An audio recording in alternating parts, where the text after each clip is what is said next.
Hello, everyone. Welcome back. Uh, Bit of a late start tonight. That's okay. I feel a little bit like the opposite of Scott Adams. He does this broadcast in the morning on, I think, Periscope, where he sits down with news and makes a cup of coffee, and he tells everyone time for the simultaneous sip, and they all drink coffee together, and everyone laughs into the morning while Scott Adams does his typical spiel. I feel like the opposite. I'm like, oh, it's freaking late, and I've got my coffee going here, my simultaneous sip here late at night. The show must go on. Honestly, the reason for a lot of my fatigue is kind of cool. Well, part of it is, so our daughter is almost 8 months old, actually, and she just started crawling, which is a whole new dynamic. I had no idea how when you think about them crawling, it's like, oh, it's cool, they're over there and they'll come to you, right? And then once they actually start crawling, it makes you completely rethink your whole house from like the floor up 3 feet, like that baseboard, that 3 feet area from the floor up. You look at it completely differently. All of a sudden she went on an HDMI cord from a extra Xbox cord, and just the other day, she's kind of sitting playing in the living room and kind of walk around, and she's just hitting the button on the Xbox, and it's like, oh my god. Okay, so we have to completely rethink the entire layout. So it's kind of fun that she's crawling around, but it does drain you just constantly having to go and check on her. But it's super fun. But the other thing is that she's going through a growth spurt, so she's like hungry and eating a lot and wakes up a lot at night. But then kind of on the tail end of that, and she's also waking up, but like just wants to hang out. Like she's like that friend that would always talk you into doing irresponsible things during finals week back in college. Like she'll just cry, and you go in there, and she's, as soon as you walk in, she just looks up, she's like, hey man, what's up? I just wanted to see if you wanted to go to Walmart. It's 2 a.m. Come on, man, you can skip class. It's fine. Just email the professor, tell him you're sick. Like, that's what I feel like my daughter is right now. Like, as soon as I walk in there, it's like, hey, are you okay? She reaches up, she just wants to grab my hand, and you pick her up and offer a bottle. She's like, no, I'm not hungry. I just wanted to chill. Like, I figured you didn't have anything else going on. And so then she'll babble to herself for a while, but as soon as you put her back down in the crib, it's just back to, dude, blowing up the phone. Man, I thought we were going to hang out tonight. Dude, I need a ride, man. So that's fun. So she wakes us up to hang out 36 times a night, but it is what it is, right? It's the joys of parenting. So we're both pretty tired, but I guess it's kind of a fun kind of tired. It's fun to figure that stuff out. So anyway, we're going to power through together. Again, I have my coffee going, so we'll see. Hopefully I'll stay awake and I won't completely drone on in my delirium here. So we're going to do a couple of things tonight. We're going to get into briefly about Kobe Bryant, some football stuff, touch on impeachment. That's a mess. Democratic primaries, a few interesting things going on there. One main kind of revelation that the New York Times helped me solve last Sunday. I wish that they would have released their endorsement thing before my live stream last Sunday, so I could have talked about it then. But anyway, we'll get to that. And this kind of interesting thing that happened with Oprah that's funny, worth talking about. And then at the end, we're going to talk about this thing called concept creep that plays into some of the stuff we've discussed before in terms of strategic silence, kind of the linguistic gymnastics that we see happening in terms of definitions of words changing. And then at the very end, we're going to get into, there's a giveaway. My wife had this super cool idea. Always marry someone smarter than you. And if possible, hotter than you. Outkick the coverage, right? That's what, I don't know what the guy is who says that. The sports guy who got in trouble. Clay Travis. Always outkick the coverage. In my case, I married both, so she's smarter than me and more attractive. Not that that's a super difficult to attain feat. But anyway, she had the idea to do a giveaway to unashamedly try and grow the subscribership on the channel. So we'll get into the details of that at the end. So if you just are listening to this at a later point in time, just skip ahead through all of my tired ramblings, and you can get to the details on the on the giveaway. So anyway, so that's where we're going. So first, Kobe Bryant died yesterday. Obviously, it's been all over the news. Super tragic. The dude was 41 years old. And, we shouldn't gloss over there. And I think the news media has done a pretty good job of this, of not just making it about Kobe Bryant, but his 13-year-old daughter also. It seems now there is a total of 9 people, so the pilot plus 8 other people. And they're saying, look, this is a tragedy. It's not just about Kobe. So good for the media and covering this well. They're also investigating. It seems like there was some issue where they weren't supposed to be flying, that there was some fog issue and no one was cleared to fly maybe, and so they're investigating it. But one of the things that I kind of took away from it as I was reading about it yesterday was, they're talking about the family and his daughter Gianna, who was there, 13-year-old, and his youngest daughter, Capri, is like the same age as our daughter, I think within a few weeks. And so I'm reading it, I'm looking over at her, messing with my Xbox, right? And it's just like, I can't imagine, her being that young and losing me or my wife, and, and potentially an older sibling. And, for us, we're watching these retweets of Kobe Bryant's, Dear Basketball video that he made whenever he retired, and, old clips of him talking about stuff that's pretty inspirational. And it's like mourning this athlete, mourning his daughter, and the future that she won't have, but Kobe's daughter, Capri, who's so young, she's going to grow up and mourn, for her, it's going to be just mourning the dad she didn't get to know and the sister she didn't get to know. And so I think it's just worth remembering that these are people, all of these people, and they affect people's lives differently. And we do mourn him as this basketball great, but at the same time, his daughter is just going to grow up and go, I don't care what he did. I just wish I would have known my dad and my sister. As soon as I read the age of his youngest daughter, I got up and just went and picked up my daughter and was just holding her and gave her some kisses for as long as she would allow me to. But super sad stuff. And then the other thing is just bizarre about it, the helicopter crash generally. As I was looking this up, I'm like, who dies in a helicopter crash? Not as an insult thing, but it's just like that's such a bizarre circumstance. It's just not normal.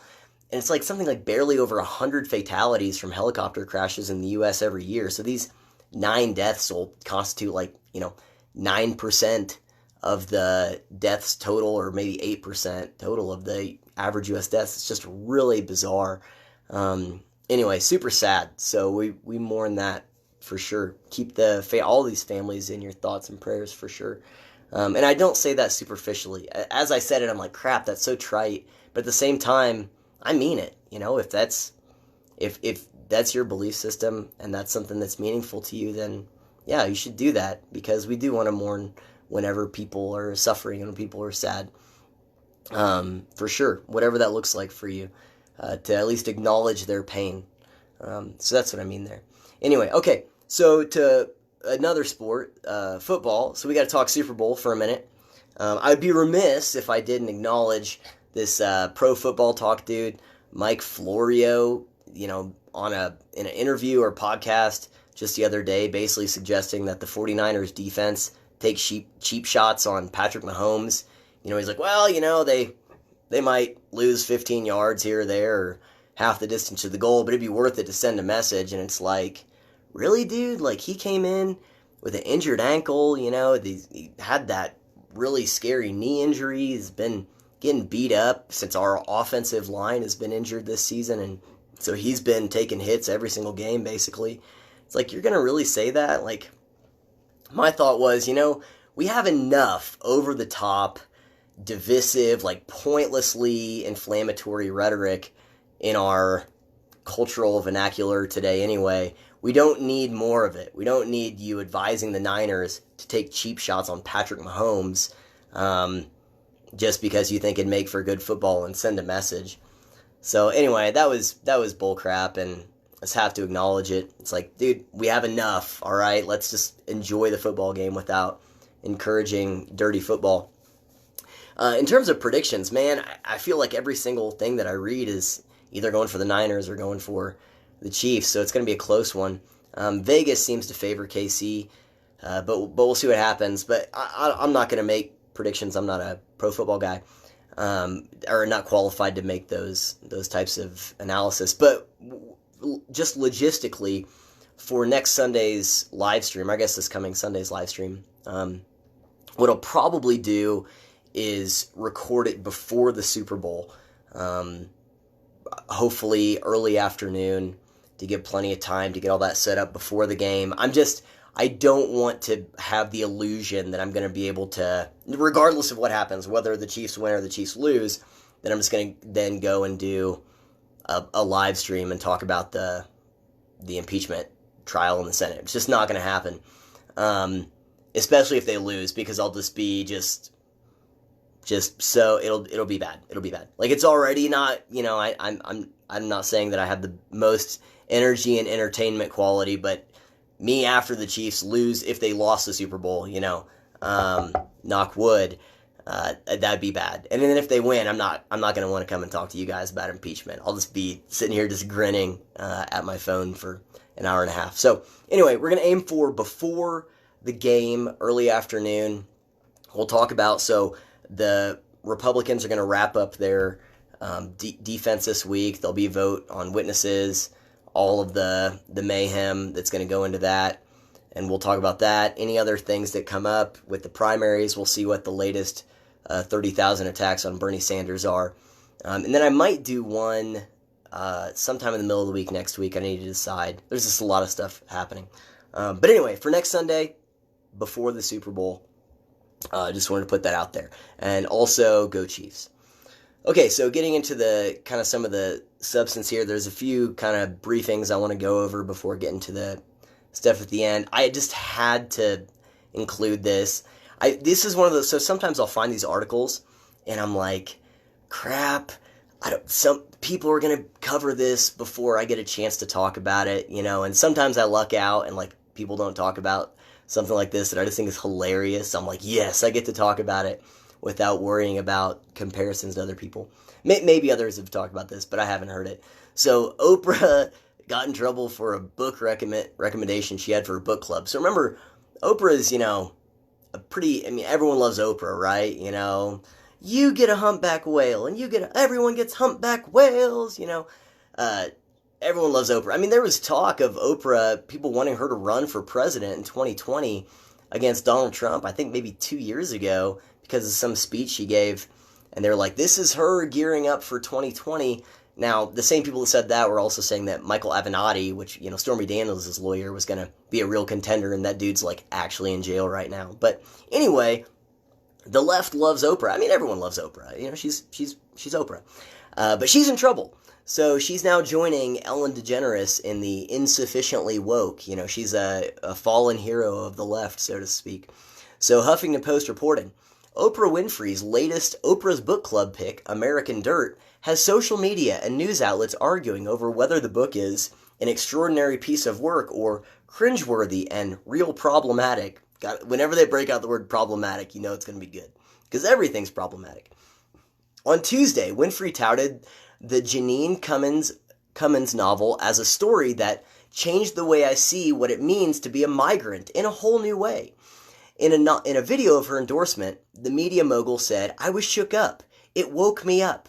And I feel that everybody who reads this book is actually going to be immersed in the experience of what it means to be a migrant on the run for freedom. So I want you to read.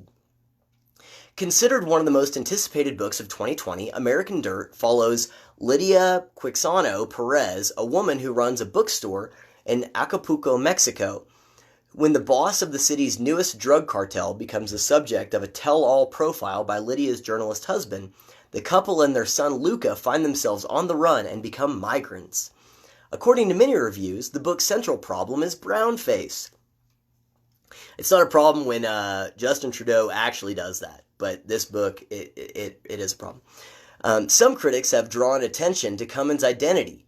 The author, who is Irish-Puerto Rican heritage, describes herself on Twitter as Irelandaisia Baruca Persona, but she has also identified herself as white. And people are questioning the accuracy of her portrayal of Mexican immigrants. Latina or no, Cummins certainly isn't Mexican or Chicana. That's a problem, writer David Bowles explains in a Medium post, where he also calls a novel harmful, appropriating, inaccurate, trauma porn melodrama. That's a lot. That's a word salad. Bowles' take echoes much of what Latinx Miriam Gerbo wrote in a piece titled Pendeja, You Ain't Steinbeck, My Bronca with Fake-Ass Social Justice Literature, about Cummins' novel. Gerba claims Cummins', quote, clumsy and distorted spectacle, end quote, is another example of a white writer appropriating genius works by people of color and repackaging them for the mass racially colorblind consumption. So, basically, this book, just to clarify, let's give a recap, all right? It's been a while since I started talking about this, but let's recap. So this is a book recommended by Oprah, hero of the left, who they were talking about she should run for president like 5 minutes ago, that's written to garner sympathy for migrants, right? People who want to come to the country illegally. They're migrants now. We'll get to that later. Oprah saying, this woke me up. You have to read this. The person who wrote it is half Puerto Rican, and it's not woke enough. This book is not woke enough. So that's amazing. And I haven't seen anything about Oprah responding to this nonsense, but it's humorous nonetheless. You know, there's this ancient Egyptian symbol called the Ouroboros. It's just a picture of a snake eating its tail. And I think about that whenever I see something like this, or the attacks on J.K. Rowling not that long ago, or whenever they got mad at Ellen, you know, Stephen King got in hot water for saying art should be judged on its merit. What a controversial statement, I know. But this snake eating its tail, you know, the left eating their own, turning guns on their own. I said that after Ellen got in trouble for saying that we should be nice to people, even those we disagree with. I'm like, look, we are in a new phase of this culture war where the left is saying, okay, we're not just targeting those people, but anyone on our team is also fair game if they don't toe the line. So, American Dirt is not woke enough, and Oprah has now been canceled as a result. Of course, Oprah's uncancelable, but it's still hilarious that happened. So, shame on her for wanting people to be more sympathetic to migrants. Anyway, okay, so the Democratic primaries, this thing is a mess. It is, like, I'm not even, like, that is my actual analysis of where the primaries are right now. Like, it's not some just throwaway line. It is actually a mess. Because it's a mess, we're just going to run through some bullet points on where the candidates are and, you know, kind of end with the missing puzzle piece of Elizabeth Warren. The New York Times finally helped me understand the fixation on Elizabeth Warren. Thank you, New York Times. Never thought I'd say that. But that's what we're going to end with. So we're just going to go through these candidates. But one thing I will say is all the cards are on the table right now in terms of where the establishment is, where the media is, where the party is generally. It's all out there right now. And, you know, war is here. Like, this thing is getting ugly real fast. And I think I understand why too, so we'll talk about that. But anyway, ever since that, you know, Warren talked about, Bernie was saying a woman could never be president, and then that totally hack CNN debate, the last one they had in Iowa, that's the moment. That is the shift in this primary. Okay, it just is. And I think that what's happening now is going to define the next couple months of this thing. So anyway, we'll just go kind of down the line. Obviously, if I'm not talking about Tom Steyer or Tulsi Gabbard or, you know, Michael Bennett or anything like that, it's because they don't matter. So I'm only going to talk about the ones who are kind of, you know, still relevant. So Andrew Yang, dude's going to be in the next debate. He had kind of a recent bump in polls. He's met the criteria. He's going to be in the debate in New Hampshire on the 7th, which is good for him. But what I will say is, you know, the media, there's been a total blackout on Andrew Yang and Tulsi Gabbard. The only coverage has been bad coverage. You know, there was a thing that went around about how the MSNBC, I think it was, had a picture of the candidates up there. And for Andrew Yang, it looked like a stock photo of just some random Asian dude they put up there and said that was Andrew Yang. And they, like, leave him out of other infographics. And then I think their picture of Amy Klobuchar was actually, I can't remember what her name was now. It was one of the other candidates that dropped pretty early. Anyway, so the media coverage of this thing has been terrible generally. But so ever since Yang qualified for this debate in February, the only coverage I've seen of him has been, hey, Andrew Yang qualified for this debate. Also, here's some horrible things about Andrew Yang. The most recent one, there was a piece that CNN did about how he was, in all fairness, this should be criticized, but I think it should be criticized anytime any person does it, left, right, center. But how he sang it, he put on the robe and everything and went and sang in the choir at a black church in Iowa. And I think the tagline was, Andrew Yang did this, but not everyone said amen. And it's like, everyone does it. I don't like it whenever anyone does, the pandering is it's like it's necessary, but I hate it at the same time. But CNN is criticizing Yang for that. But he's picked up some high-level endorsements. Dave Chappelle is actually campaigning for him. I think Norm Macdonald is going to bring Andrew Yang on the road with him or do some stuff with Andrew Yang. So these comedians that I respect a lot, they like Andrew Yang, which understandably so. I think he's probably one of the most, if not the most likable candidate in recent history, in my opinion. It just sucks his main policy, UBI, is such a disaster, like actually dangerous. But he's a likable guy. I can see why these comedians would like him if they don't understand the policy implications. Donald Glover, I think, is like someone who works for his campaign. So he's picked up some fairly big, I think, people who are endorsing him and campaigning for him. So he's going to be the next debate. I'm not sure it's going to matter, to be honest, but if he does start to gain some momentum, then I probably will do a whole thing talking about UBI and some of the other stuff there. But generally right now, he's going to be the next debate. Not sure it's going to matter. But, Tom Steyer is going to be the next debate. Tom Steyer's not going anywhere. So anyway, so Biden, he's still, doing well enough in the polls, even though, there's like a 30% chance that he died in 2019, and the DNC's just been doing this really elaborate Weekend at Bernie's remake or something, homage maybe. But he's pretty durable, it seems like. Now again, even though he's doing well in the polls, I go back to what Scott Adams has said, which is, have you ever met someone excited about Joe Biden? The answer is no. It's a rhetorical question. No, you haven't. I know that you haven't, because no one has. And so his poll numbers, I think, might be providing a false narrative or a false sense of security, where people are just going, him, I recognize him. And whenever it comes to actually people going out and voting, that he won't do as well. I think he's leading in Iowa right now. If he wins Iowa and New Hampshire, he'll walk away with this thing. But Bernie's doing really well in Iowa. Bernie's leading New Hampshire.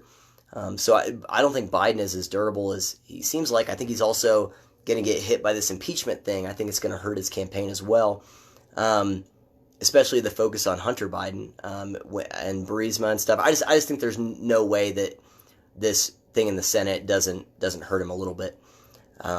So there's that. Also, Kamala Harris recently said that she would consider endorsing Biden, which, is another way of saying, I'm considering asking Joe Biden to make me his running mate if he gets the nomination. So that's kind of funny. It's the same way, with Julian Castro doing that with Elizabeth Warren, right? It's, hey, I could be, it's they're campaigning for a VP by doing that. But anyway, so that's where things are with Biden. He's also taken some hits from Bernie's campaign. Bernie's opened up the guns on him. So let's talk about Bernie.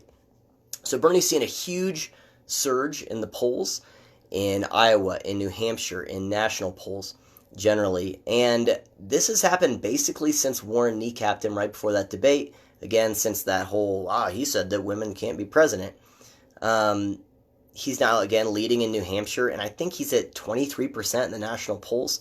That's the highest he's been so far from what I think. I'm pretty sure Warren is still sitting at like 14%. She's not going anywhere. Good. So anyway, but people have been opening up on Joe Biden, and I think, or not Joe Biden, on Bernie, and I think that part of his recent surge is because of that. I think that he's channeling a lot of the frustration where people are going, this is egregious. The the CNN debate, Abby Phillip going out there and asking that horrible line of questioning to him in the debate. And people have been opening up on him, especially the coverage after that, where everything was about how amazing Elizabeth Warren was and what a great debate performance that was for her. And people have been just hammering at Bernie Sanders. And I think that people are going, this is bullcrap. I mean, that was one of the things I saw.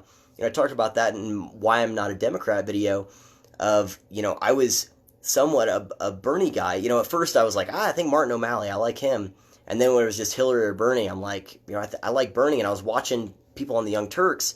One of the few times the Young Turks was saying things that make sense was they're like, the mainstream media is obviously against Bernie and biased towards Hillary, as is the DNC. And I was like, yeah, no, that's obviously true. The leaked emails later, Debbie Wasserman Schultz, all that crap, it was totally true that they were biased against Bernie. And that was one of the things that was when I was a Bernie supporter. I'm like, yeah, screw these guys, screw the establishment. This is bullcrap, that I had no concept of media bias until maybe 2015, something like that. And I think that people are now, there's another wave of people waking up to that and going, okay, it's not just people on the right who say CNN is hacks, NPR is hacks, the Washington Post, New York Times are hacks. It's not like they love all of the people on the left. They're clearly going against Bernie right now.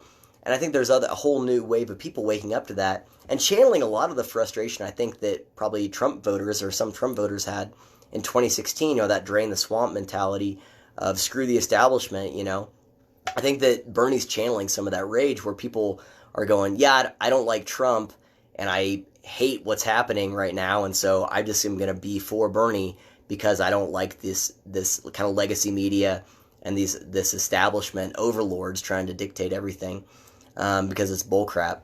And so, and I understand that. I think that's why he's gaining in the polls. There's Joe Rogan recently said in one of his podcasts that he said he'll probably vote for Bernie in the primaries because he's like, Bernie has been consistent over the years. There's not a lot of dirt you can dig up on him unless you consider, being an open communist dirt. I don't know. But I understand Rogan's position. I think there's a lot of people that feel that way where they're like, they look at him and go, he's consistent, and I've said that before where I think that Bernie is honest. I do think he's an honest guy. I think that he's a well-intentioned guy. I think his policies are bad, but I do, and that's why I hated seeing what Abby Phillip did to him at CNN. I'm like, Bernie doesn't deserve this. I think his policies suck, but I think he's probably a decent human being generally. And so there's a lot of people seeing that. People like Joe Rogan going, yeah, I support Bernie. Of course, that prompts CNN to write this piece talking about the backlash Bernie's getting because he embraced Joe Rogan, who, quote, has a history of making racist, homophobic, and transphobic comments, end quote. And that makes even more people go, yeah, screw CNN. They're absolute garbage. People like Peter Boghossian, who I respect a lot, saying, yeah, I'm deleting the CNN app. These guys are awful. And there's other people who are just savaging them and saying, yeah, CNN, you suck. You are hacks. And your treatment of Bernie here is totally egregious. And again, let's recap just a few of the attacks on Bernie in the last week and a half or so. Maybe 2 weeks. So first, there was CNN uncritically parroting Warren's completely unverified story about Bernie telling her that a woman couldn't be president. Abby Phillip then just basically making that true in her line of questioning that was just so egregious during that last debate. There's all the hit pieces that were written right after that blaming Bernie for the Democrats losing in 2016 because the party split. Now, that's true, kind of, but they also were putting forward Hillary, who is not a very likable candidate. She just wasn't. There was the backlash again with Joe Rogan saying that he's embracing a transphobe, and the Human Rights Commission saying Bernie needs to, apologize for embracing Joe Rogan's endorsement. David Frum wrote an article today in The Atlantic called Bernie Can't Win. Just, that's it. Bernie can't win. It's like, all right, we're really hiding the ball on that one. The New York Times, in their endorsement piece that they put out last Sunday evening, literally compared Bernie to Trump, said that they're like, oh, we don't need another uncompromising, over-promising, divisive character in the White House. Like, they literally are saying that Bernie was the exact same as Trump. It's like, yeah, that's really going to go over well with all the Bernie bros. And plus there's, about a million other pieces. It's actually hard to keep up with all of the hit pieces going out against Bernie Sanders. And so I totally understand the surge in support, because if that was me in 2015, 2016, where I was like, screw this. I just didn't have an understanding of the policies. And so I'm like, yeah, he seems like an honest guy. He seems like a decent guy. And this treatment is totally unjustified. So screw these guys. I'm going to support Bernie. So I completely understand the people who are now going, yeah, I'm gonna vote for Bernie. So I think he's a real contender. I think that piece David Frum wrote in The Atlantic is incredibly naive. Bernie totally could win at least the nomination. Now, I'm not sure that he would win the general, and I don't think it'd be good, not just for the country, but for the Democratic Party generally, if Bernie won the nomination, because that would mean that, Hydra, the far left operating within the Democratic establishment, had finally won and taken over. I don't think that'd be good for the Democratic Party or the country, but he totally could win the nomination. I think these guys are naive, and I understand now why they are so against him, and we'll get to that here in a second. So Elizabeth Warren, her poll numbers are still not good, despite the establishment and legacy media's best efforts of propping her up.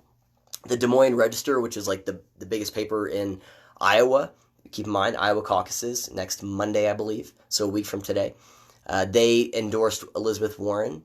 They said, quote, Warren's competence, respect for others, and status as the nation's first female president would be a fitting response to the ignorance, sexism, and xenophobia of the Trump Oval Office.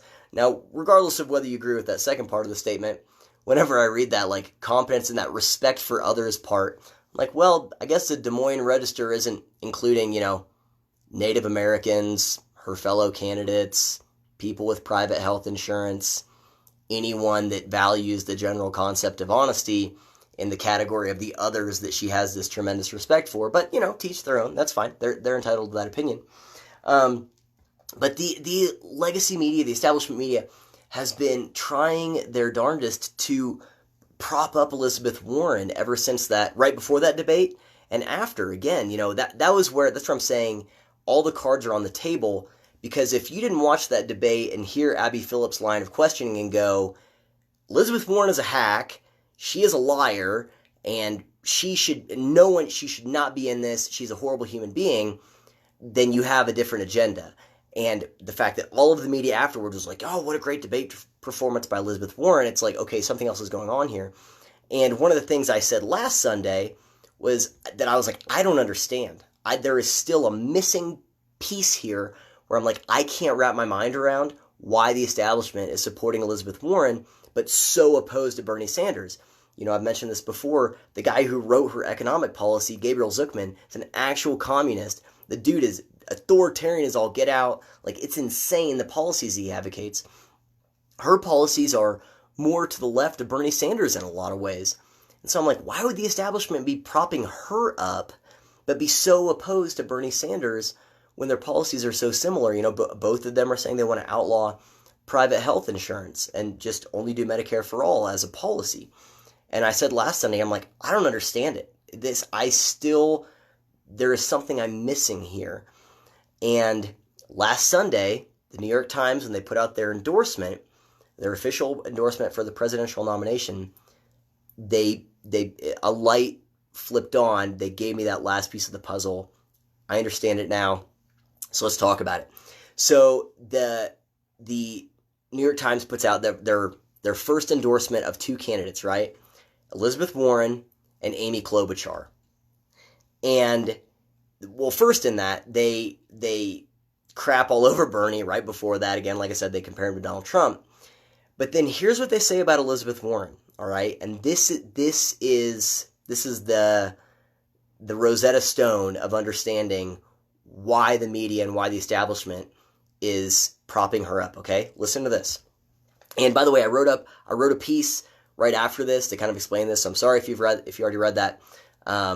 but this answers all of it. So this is what the New York Times says about Warren. Quote, Miss Warren has proposed to pay for an expanded social safety net by imposing a new tax on wealth. But even if she could push such a bill through the Senate, the idea is constitutionally suspect and would inevitably be bogged down for years in the courts.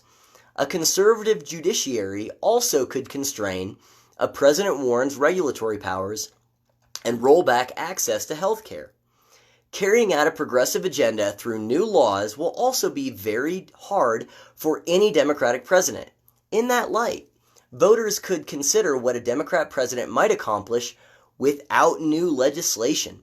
And in particular, they could focus on the president's wide-ranging powers to shape American society through the creation and enforcement of regulations. End quote. Okay, again, if you've read the piece that I wrote right after this came out, I'm sorry, but do you see what they did there? They're saying, so Elizabeth Warren, what has she been saying? Big structural change. I've got a plan for that.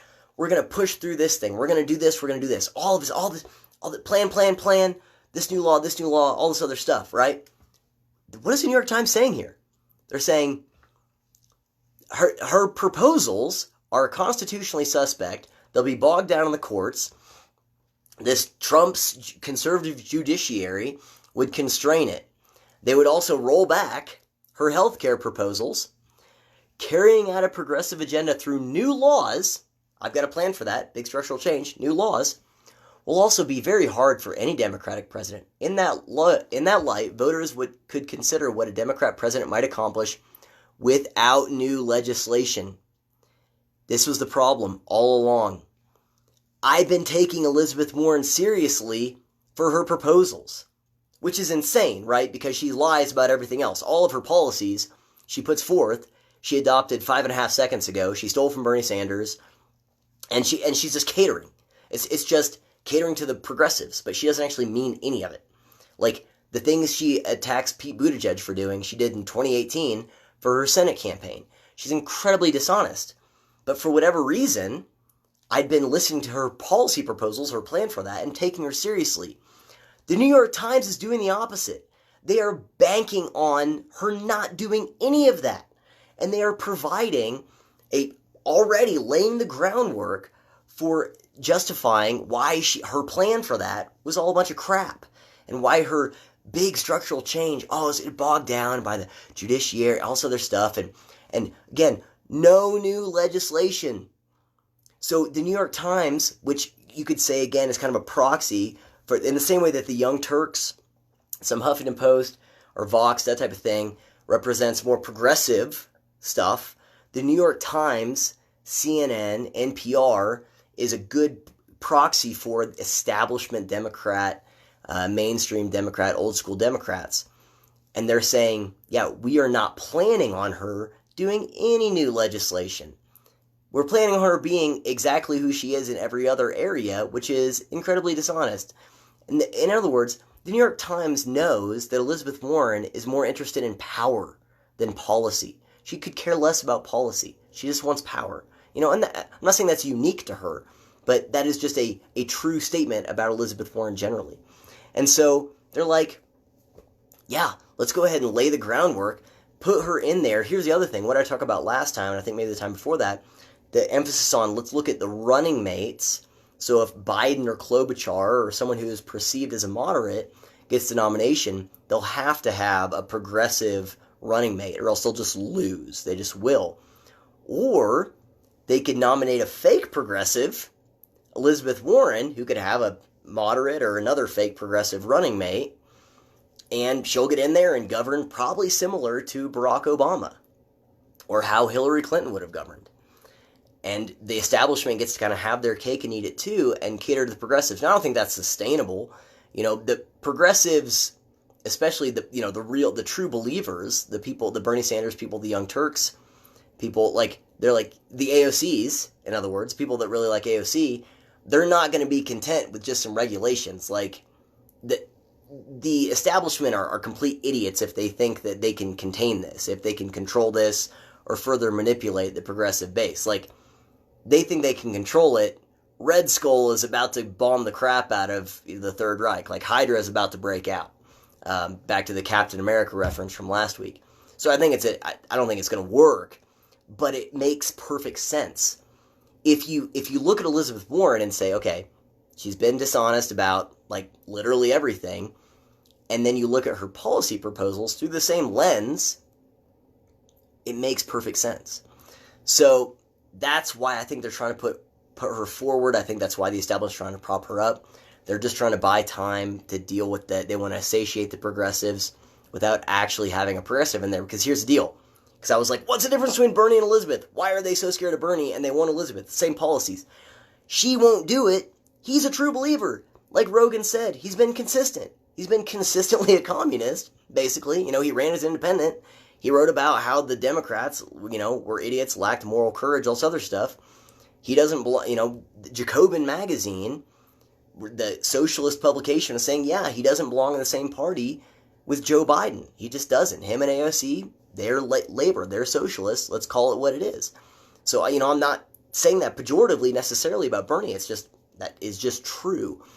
That the establishment knows he believes this stuff. He really is going to try and put forward those policies. She won't.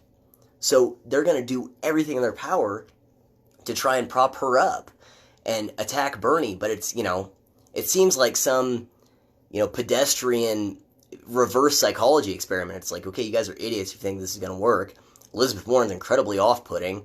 And by attacking Bernie, they're doing the same thing, that happened with Trump, I think, in 2016. I was one of the people that I was like, why are you taking this guy seriously? Like, this guy is an idiot. No one should take him seriously. I mean, I would say that all the time. I bartended at the time. A couple of my buddies, when they'd come in, they'd say, what do you think about this Trump guy? This is right at the very beginning. I'm like, why? No one should take him seriously. This is a clown show. People, they're doing that to Bernie right now, and it's a big mistake, because the more they do that, the more it's alienating the people who they need to convince to their side. So I don't think it's going to work, but I think that's why they're putting up Elizabeth Warren. And again, this kind of goes to what I've been saying all along. They know that this is unsustainable. They know that these visions of governance are incompatible. So they want the fake progressive in there, because they know if they get the real progressive in there, the defecation is going to hit the oscillation pretty fast. The crap's going to hit the fan. And so they're going to do whatever they can to just keep that monster at bay. Again, I think they're idiots if they think they can control it at this point in time. But I understand what they're doing. So that's what I think is happening there. That's where Elizabeth Warren's at. We'll see what happens in the Iowa caucuses next Monday. That's going to be a big indicator, a big litmus test for what's happening there. And again, keep in mind, the way the Democrat primaries work is different than the Republican ones. The Republican ones are like states are winner take all.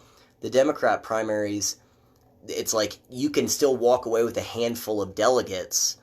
And so if you take a handful, in Iowa, in New Hampshire, in Nevada, in South Carolina, and so on, by the time you get to the convention, you could have a couple of people who are totally viable for getting the nomination. So Bernie's totally in this thing. I hope Warren isn't. And one thing I kind of want to touch on here, it kind of relates. I think one reason, again, why the establishment, the old school Democrats, and whether it's the New York Times or CNN or whatever, any of the people doing all these hit pieces against Bernie, one of the reasons they're doing that is because they deep down, they know there's some of these policies that they're on board with, but they know that full-scale socialism is an epic fail and it doesn't work. And this is one story I think that exemplifies that. I read this story, and whenever I put it in here in my notes, I think it was, early in the week last week, I just put the header as "Capitalism is so awful," because this is a story about, why the system we have is the best one that we know of right now. It really is. It's kind of like that Winston Churchill quote about democracy. It's the worst form of government except for all the others. Capitalism, I think, is, and free open market specifically, is the worst form of economics except for all the others. So this is a story. I'll put the full story in there. It's super long. I don't know if CNN maybe had a guest editor. I don't know why else they would have written this. But it's about this nonprofit, okay? It was started by a woman named Veronica Scott. It's called the Empowerment Plan, and it operates in Detroit, Michigan. It helps the homeless population there. What they do is they hire homeless people who make these heavy-duty, super cool coats that they then give to other homeless people. Like these coats, heavy-duty, they can be used as a tote, a big tote bag, and also as like a full-length sleeping bag. Detroit's super cold in the wintertime, so these are potentially life-saving coats for people that are sleeping on the streets. 100% of the homeless people that they've hired for this nonprofit, for this business, this charity, have been able to afford their own homes within a few months of being hired by this private charity, the Empowerment Plan. The program launched with funding generated by the woman. She had a blog, and she was talking about what she wanted to do, and she had a link to PayPal, which is a private company co-founded by Peter Thiel. He's a free market entrepreneur capitalist guy, also a gay Republican. I think it was Advocate Magazine said he wasn't actually gay because he's a Republican. He's just a guy that is sexually attracted to men, but he's not gay because he's on the right. But anyway, so this company launched initially by this woman on her blog with people donating to PayPal, right? Another private company. Carhartt, another private company, catches wind of this, and they say, this sounds cool. They donate a bunch of sewing machines and fabric to the empowerment plan for this Veronica Scott to get started. So if you've ever seen a Carhartt coat or worn a car, they're super heavy duty material, and then they flew her out to show her how they make these heavy duty coats, so she can use the same method in making these sleeping bags or their coats, and they're going to use the sleeping bags and stuff. So Carhartt donates all this stuff, and because of their donations and these donations through PayPal, Veronica Scott is able to start hiring people. So she starts hiring these homeless people. Again, all of them within a few months were able to start. They could afford their own homes as a result of working for this charity. And then I'll read directly from CNN because this encapsulates it better than any summary that I could give. So, quote, the program is funded through private gifts. Each $125 donation pays for the materials and labor for one coat, and donors can request coats go to specific communities or wherever the greatest need is. Last year, a corporation sponsored 2,000 coats, and it went out to 20 different cities, Scott said. So members of our team went to all of these communities all over the country. While employees get paid for a full work week, they only spend 60% of their time actually making coats. The other 40% is spent in classes designed to ensure they stay self-sufficient after they graduate from the empowerment plan. These classes, taught by volunteers, private citizens, and other organizations, taught by volunteers and other organizations, include financial literacy, driver's education, GED test preparation, and domestic violence recovery. If not for her financial literacy class, Morgan Ely said she'd probably face a lifetime of bad credit and poor financial decisions. I didn't know that if you get a credit card, you don't just max out your credit card and pay it off. That you're only supposed to spend half or less than half, the 25-year-old said. Now at the empowerment plan, she's learning life skills that she might have never learned, like how to budget her income. She took the financial health class and had $30 in savings a full week after payday. That was the first time I realized I was saving money, Ely said. It made me feel amazing. I was like, I got $30. Even though it wasn't a lot, it made me feel capable of actually saving more. And I'm ready to do that. So volunteers, donations, they're teaching people who want to learn, who want to work. This is hard work, entrepreneurial spirit. This is the stuff America was founded on. And this is all this private charity. And it ends by talking about this other woman who became homeless, was going to have to go live in a shelter. She gets hired by the empowerment plan, quickly rises through the ranks, spends a year and a half learning, going through the program. She then leaves. This woman then starts her own business, like her own clothing line, where she's hiring people. She went from homeless through this thing. Now she has her own business. She's a greedy capitalist with her own business now, with the skills she learned. And so, I say that, it's a little bit tongue-in-cheek, but not really. This is one of the reasons why the establishment is against Bernie, but they're okay with Warren, because they know deep down that stuff's not happening in North Korea or Venezuela or the former Soviet Union or in Cuba or anything like that. They know that the capitalist system is the best system we have. And so they want to have just enough programs, that'll keep some voters happy or make some people feel dependent on them. but not enough to actually go full scale, because stories like this just don't happen without a free market system. They just don't. So this is super cool. I'll put a link to it in the description. Super cool and I'll put a link to the Empowerment Plan's website. What an awesome nonprofit. What an awesome program. And really inspiring stories. I was like, man, this is, with coronavirus and all this other stuff, Kobe Bryant, like, I'm glad to have a feel-good story in here. Okay, so brief impeachment update before we get to the final thing. So I'll just be honest, this thing is also a mess. I'll give you my best assessment of where this is at, where it's going, but your guess is as good as mine. Although there are some underlying, I think some basic hypothesis we can form about this thing. I was talking to a friend Saturday night, and he said, what do you think about the impeachment? What are you going to say in your next podcast? I said, I'll probably say something, thanks, man. I said, I'll probably say something similar to what I've been doing with the Democrat debates. Around debate 4 or 5 or something, I was like, I kind of want to get to the heart of some of this stuff. There's some underlying principles here. We can talk about Medicare, we can talk about immigration, we can talk about reparations, we can talk about all this other stuff, foreign policy, but are there some deeper things happening in the Democratic Party we can talk about? And that's when I started shifting over to kind of the truly irreconcilable differences between the progressives on the far left and the Bernie, the AOC crowd, and the more moderate, Joe Biden, Nancy Pelosi, Amy Klobuchar types.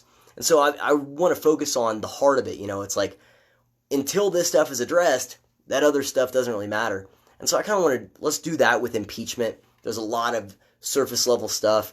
And I'll be honest, man, I tried to follow it last week, and I would listen to some headlines. I would watch some clips. I would watch some of the stuff of Adam Schiff and Jerry Nadler and all that other stuff. And it just reminded me of any other time that I was watching Adam Schiff go on MSNBC and just say the same thing, or go on NPR and say the same thing. Yes, that Trump Netanyahu stuff. For those of you who are watching this later, live stream, someone mentioned something about the peace plan that Trump has for the Middle East. I'm probably going to talk about that next week. But yeah, I do want to mention that. Anyway, so I was watching this stuff, them droning on and on. I'm like, I'm not going to listen. Each side had 24 hours to make their case. The Democrats used over 21 of it. And it was basically like, how in those old heist movies where they'll like loop a thing from the video camera and put it, to trick the security guards or whatever.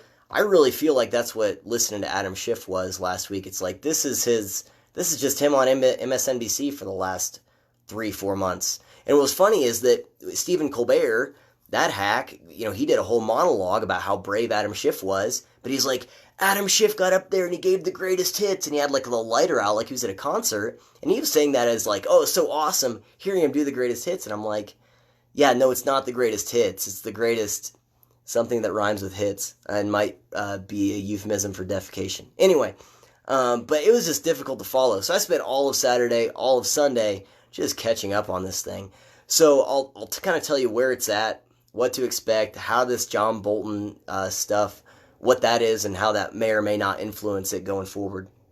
So here are the heart of it. Here's the heart of the issue. Here's the main questions that need to be answered, no matter how many impassioned speeches Adam Schiff gives. The first one is, are they going to call witnesses? That's where it's been. And again, Nancy Pelosi has successfully changed that. She has reframed this whole thing. She has. That's what I said after. That was the whole thing I was talking about, where she's reframing this thing. She's picking a new option. Just has, because that's the main thing. That's all we're talking about, is calling witnesses. And I mean, it is the thing that matters now. So good for her for doing that. All these people on the right were like, oh, it's so stupid strategy. It's like, well, we're talking about it, aren't we? We went from saying, well, we know how this is going to go. They're going to vote on it in 2 hours and it's going to be done. Well, not really, because we're talking about witnesses. We're talking about John Bolton. We're talking about Mick Mulvaney. So it worked on some level. So that is the question. Are they going to call witnesses? So the main thing right now with that is, I think there's a good chance they might. So the John Bolton revelation, which was, again, in addition to my daughter keeping us up all night and being just totally exhausted, why I didn't do the podcast last night is, of course, a couple hours, 12, 14 hours before they reconvene this morning, this mysterious leak, it's so not coordinated at all, of John Bolton, his book manuscript talking about, how Donald Trump really did want to tie the aid that was going to go to Ukraine to President Zelensky actually announcing an investigation into the Bidens. The Trump defense team had said that wasn't actually part of it. So now there's a direct contradiction between what Donald Trump has said and what John Bolton is claiming. And I think that Trump was silly to do this all along. He should have just went with, I think it might have been Mick Mulvaney that said, yeah, we do this all the time. This is perfectly normal. I mean, I covered this at the time whenever they're talking about quid pro quo. Bernie Sanders was out there campaigning back in December saying, yeah, I'm going to hold back aid to Israel unless they change their policies to Palestine. That would be a quid pro quo. That would be a quid pro quo. That'd be a policy that wouldn't be super popular. But that's what he would want to do if he was president. Kind of like maybe an unpopular thing like investigating the Bidens and Burisma and withholding aid unless President Zelensky did that. It's the same thing. That's what the Trump administration should have said, was like, yeah, this does happen all the time. Yeah, there's evidence of corruption. Here's the evidence, but this is what I think. And so instead, Trump said no quid pro quo, and he so rigidly defined the defense that now that there's this direct contradiction with what John Bolton has said, it's a problem. And all the Democrats need are 4 Republicans to peel off. So there's 47 Republicans or Democrats in the Senate and 53 Republicans. They need to peel off 4 so that there's 51 people to vote for witnesses, and then they can call John Bolton, and then they can call Mick Mulvaney and whoever else they want to call. So that's the question, is will they call witnesses? Now, I think that there's a good chance they will. I think it was Mitt Romney was saying today that he wanted that to happen. But some of the math here is, first off, if they do call witnesses, this thing could go on for weeks. It could go on for months. And that has got to be part of the calculation here of how this is going to affect 2020. And the establishment Democrats who are saying that they want witnesses also have to know that by dragging this out, they're going to hurt Bernie Sanders, and they're going to hurt Elizabeth Warren, they're going to hurt Amy Klobuchar because they're senators. They're not going to be able to be out there campaigning. Joe Biden's going to have free reign to be out and campaign. Andrew Yang's going to have free reign to be out there campaigning. Pete Buttigieg is going to have free reign to be out there campaigning. But also, Joe Biden's going to get hurt if they call witnesses. Because if they decide on that, they're going to call Hunter Biden. They're going to call probably Joe Biden. They're probably going to try and call the whistleblower. They're probably going to try and call Adam Schiff. So I think that if they do go down this path of having witnesses, no one's walking out clean. And the math that the Democrats have to do is, okay, if we think this will hurt Trump, if we think it'll hurt us, who's it going to hurt more? And I don't know if I have an answer for that. I think that there's a good chance that John Bolton's testimony wouldn't change much.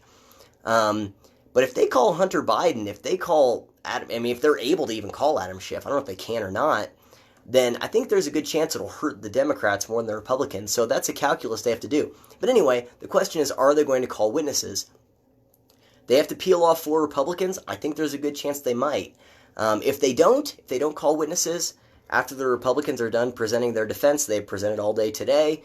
I listened to a little bit of it. Again, it's like, I feel like that, this is a side note, we can put a pin in that, but C-SPAN and PBS NewsHour covers this. I just wonder what would happen if someone got up there and said, so this guy's full of crap, and just, kind of like something out of a movie where someone just got up there was just honest and said, this is a bunch of crap, you guys know it, we know it, can we please move on? And instead of just giving this big verbose speeches like it's something with Al Pacino or something. I just wonder, if people would resonate to that. I think they would, but anyway, so it's difficult to listen to it when the Democrats are up there. It's difficult to listen to it when the Republicans are up there. But I will give you the cliff notes. Anyway, so after that's done, they will vote on witnesses. We'll see. I think it's honestly a coin flip at this point in time. And I think that there's actually a decent amount of Republicans who are saying, I want to wait and see if the White House defense team gives a good enough defense to refute what John Bolton has said. And if they do that, then they probably won't call witnesses. But if it doesn't seem like the White House defense, gives a good enough defense of what the actual quid pro quo or sufficiently refutes John Bolton's claims, then I think that there will be some Republicans, especially those in purple districts, who go, yeah, let's have some witnesses. Let's see this thing through. Anyway, so we'll see. All right, so this is the other question.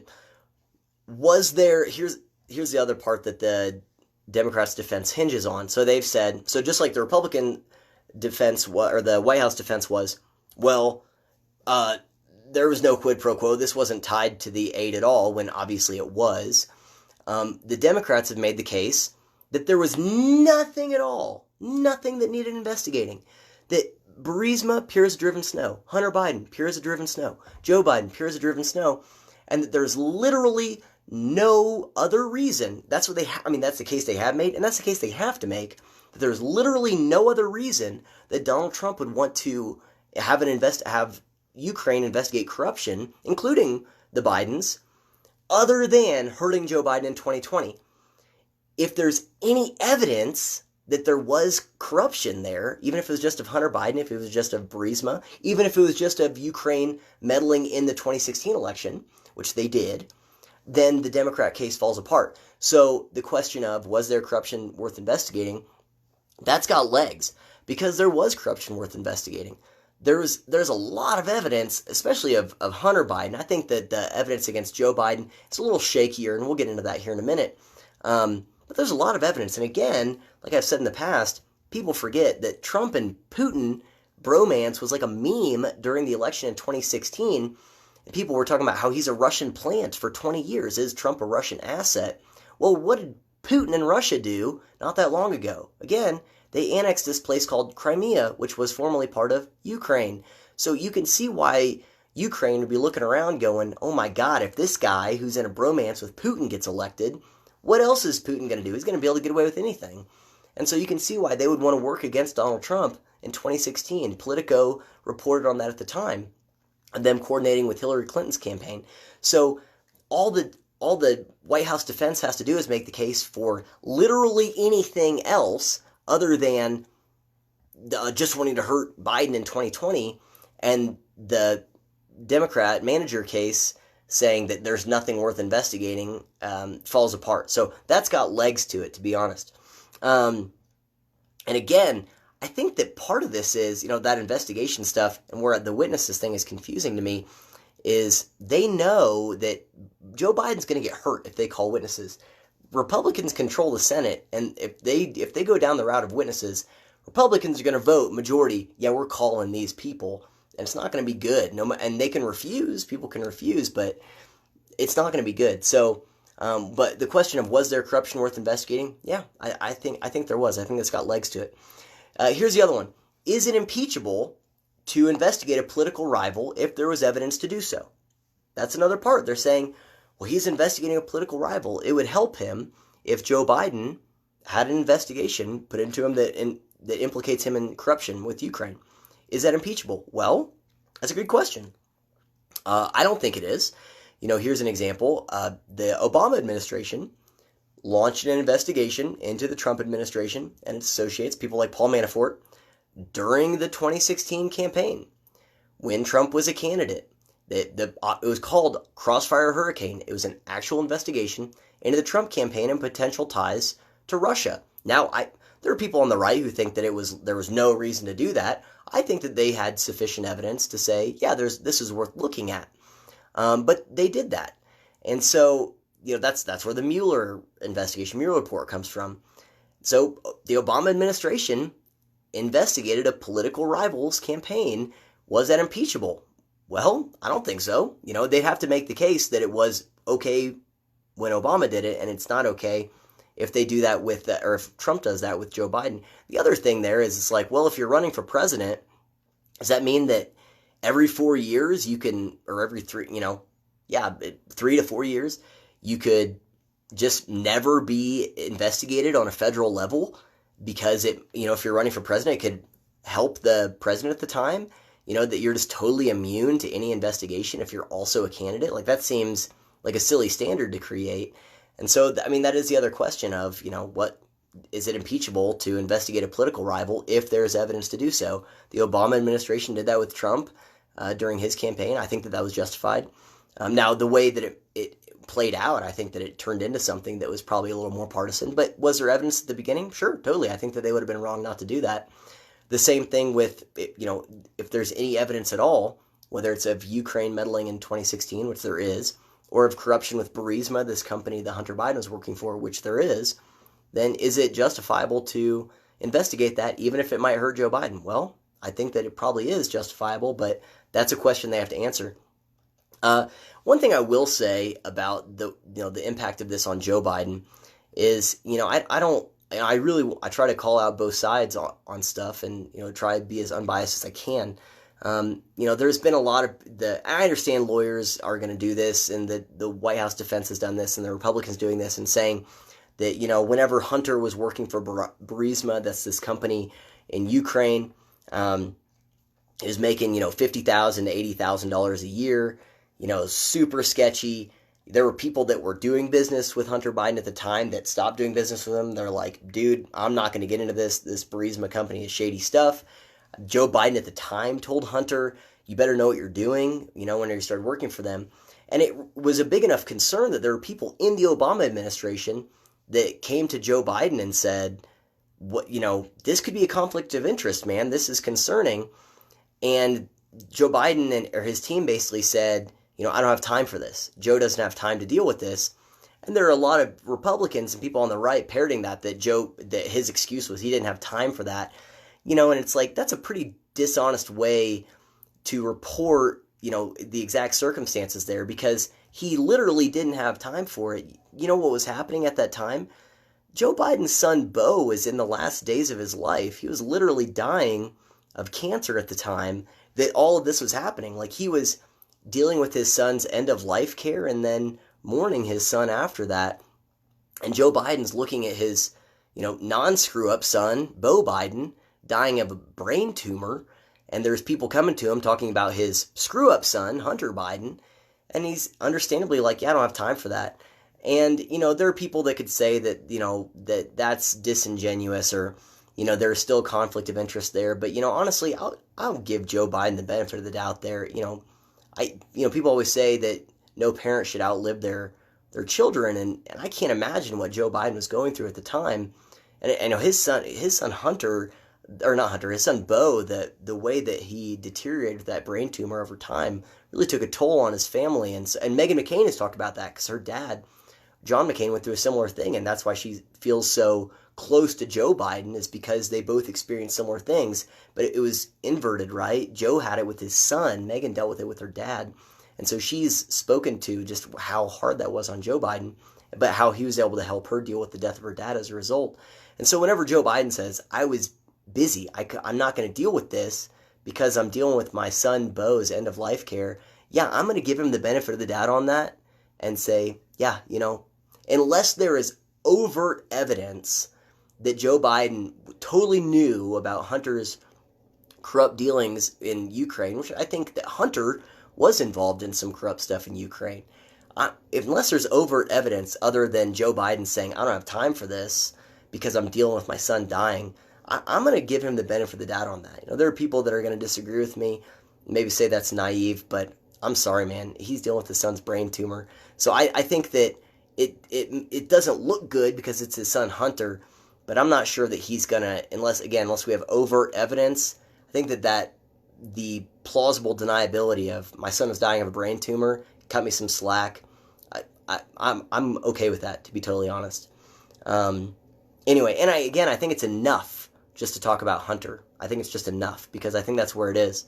And to try and bring Joe Biden to have to deal with this stuff with his son Beau, again, I think it's kind of immoral. And I think that the people on the right who are talking about, well, he said he didn't have time for that. It's like, if you're not including the fact that his son was literally dying at the time, that's wrong. And I don't like that that's how they're talking about that.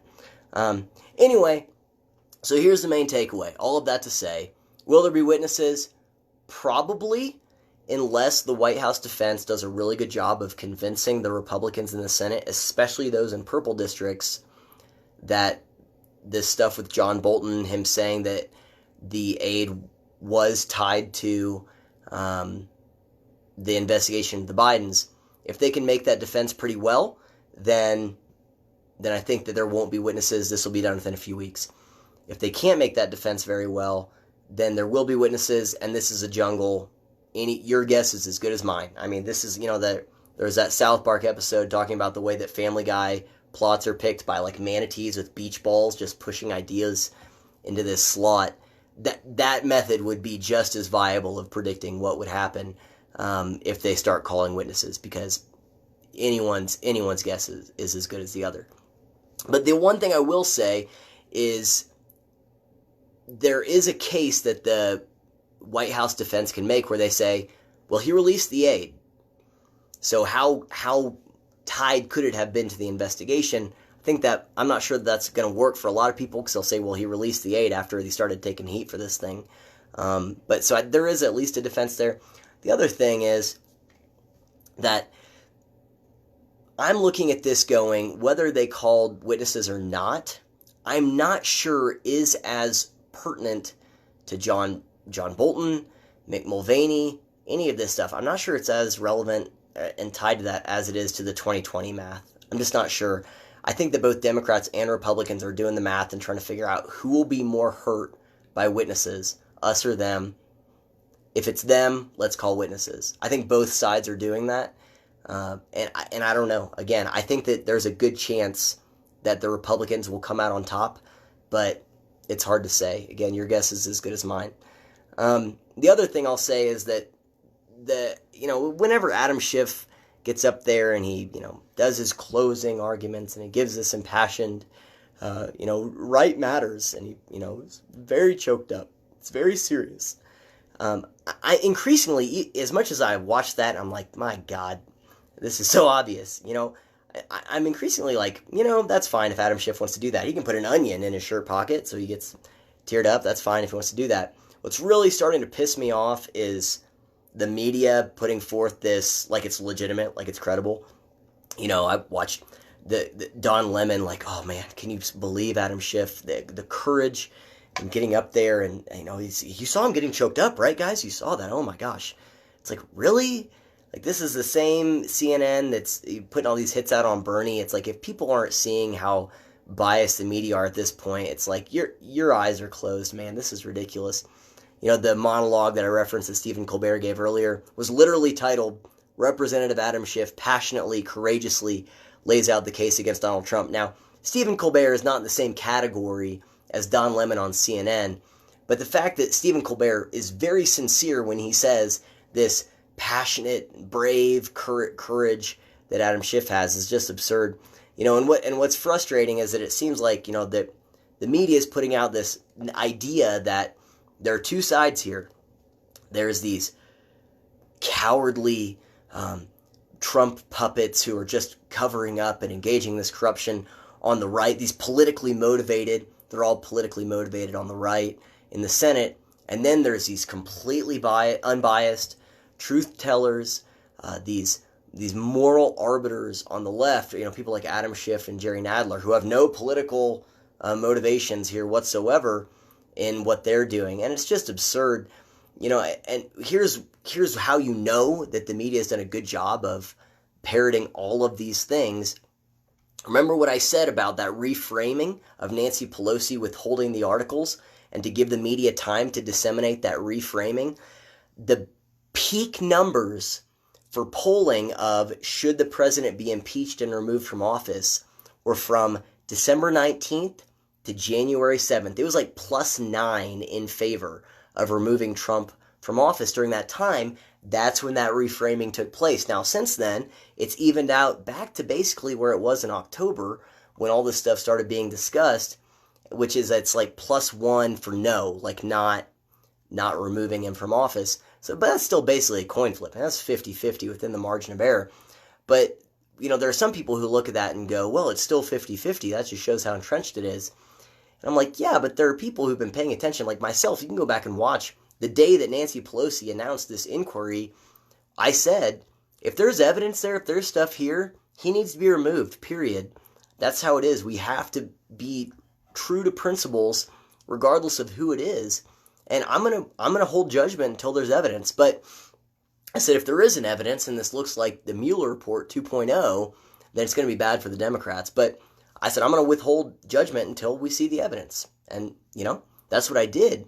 And I've been honest about that. But as this has unfolded, and it's, more and more, it's looked like, yeah, this is a partisan hit job.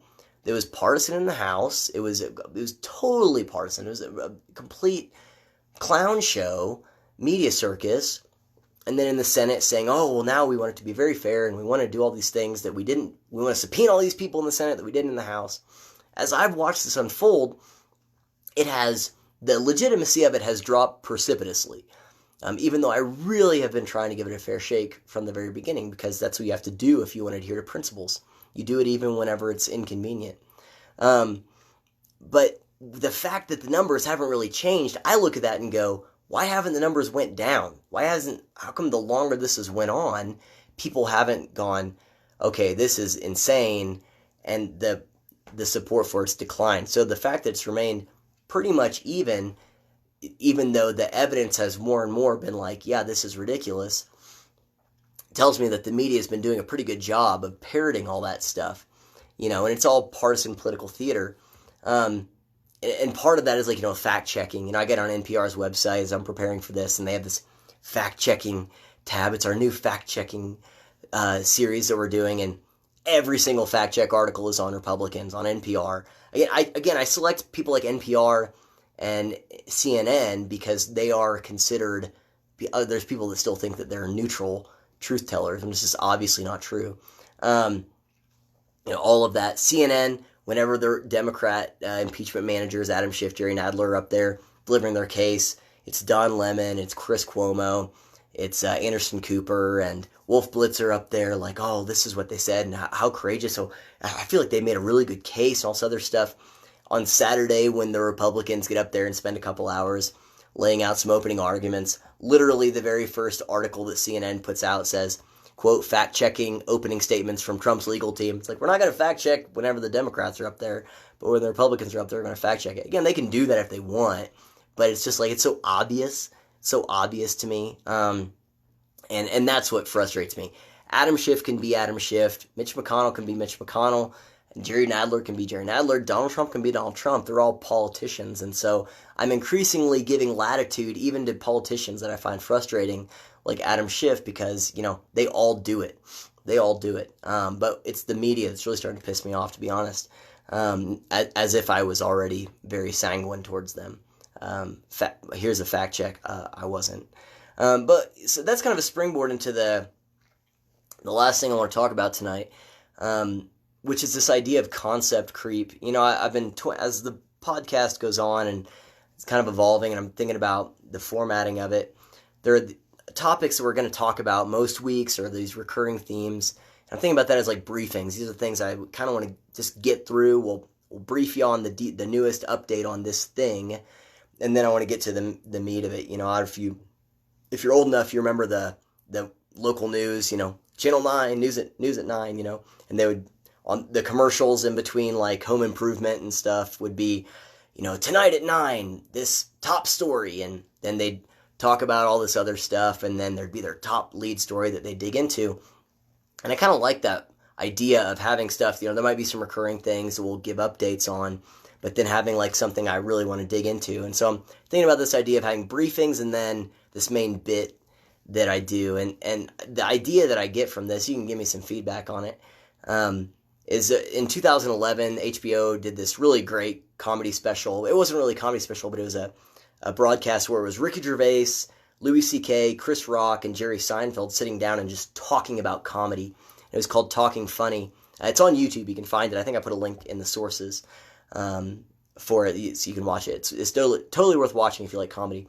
But there's this one point where they're talking about the way they construct their jokes and their acts. And Louis C.K. is kind of referencing him and Jerry Seinfeld and all of them. He says, kind of us, whenever we come up with a bit, we'll take a topic, maybe it's a soap product or something, you put it on the table and then you poke at it and you prod it and you hit it with a hammer and you just get it from every angle until there's nothing left in order to, really look at it and find the humor in it and just make sure you understand it really well. And Jerry Seinfeld kind of piggybacks off that. He says, yeah, we just look at things and we go, there's something there that's worth looking at and kind of lingering on. And so I was thinking about that. First of all, the way that Louis C.K. was describing their construction of bits, a bit is just an act, in a comedy special. The way they construct bits seems to have more truth-seeking and journalistic integrity than the way the mainstream media covers some stuff. For reference, look at the Iran stuff recently, or I guess even the impeachment. But I like that idea of taking something, having these briefings we get through, and then having like a bit where we take an idea, put it on the table, and let's poke at it and get at it to really see what's there. So that's kind of the way I want to format it maybe going forward. You can give me some feedback on that. But that's what I want to do for the time being. And I've done that in the past where I've had stuff, here's the thing, let's talk about the NRA, or let's talk about, Iran, or let's talk about homelessness in California, or something like that. But I kind of like the idea of making that the official format. So you can give me some feedback in the comments on that. Tell me what you think. I'm not totally sold on the name of like having briefings and having the bit, but the fact that we have to have a sense of humor and everything is comedy now, maybe it makes sense to relate some in-depth look at something from a factual basis, comparing that to a comedy bit as well. Maybe that makes sense, maybe it doesn't. I don't know. Tell me what you think. But anyway, the bit that I want to get to tonight, the thing I want to look at, is this idea of concept creep, and it ties into something I've talked about in the past, which is that strategic silence, this actual legitimate, this isn't, not conspiratorial, but where there is a legitimate framework for journalistic integrity, and this new push for critical internet studies. What it is a framework for the justification of censorship and media bias. I mean, just period. That is stated goals. That's not my opinion. That is stated goals within it. And there's this thing called concept creep that I think kind of feeds into that. So I want to look at concept creep and this kind of linguistic gymnastics that feeds that strategic silence and some of that media bias. And what does that look like in this age of, I call this far left orthodoxy or flow, that kind of that AOC, Bernie Sanders wing of the Democratic Party and people on the left. But I want to look at it a little bit first from a historical perspective. So I've maybe talked about this before, but there are a few books that just rocked my world, like reading Friedrich Hayek's The Road to Serfdom. I think 2 summers ago, and really reading that book is probably one of the main things that put me on the trajectory that I'm on now in terms of the things I talk about, things I think about doing this podcast, and because it really got me thinking about cultural trends. Hayek wrote, for reference, he wrote this book. It was during World War II. He was in Great Britain. He wrote it between 1940 and 1943, which is before D-Day. This is when Great Britain's getting just hammered, air raids, shelled by Germany. Basically, who was going to win the war was very much up in the air at that point in time. And Hayek was looking around, and he had seen socialism.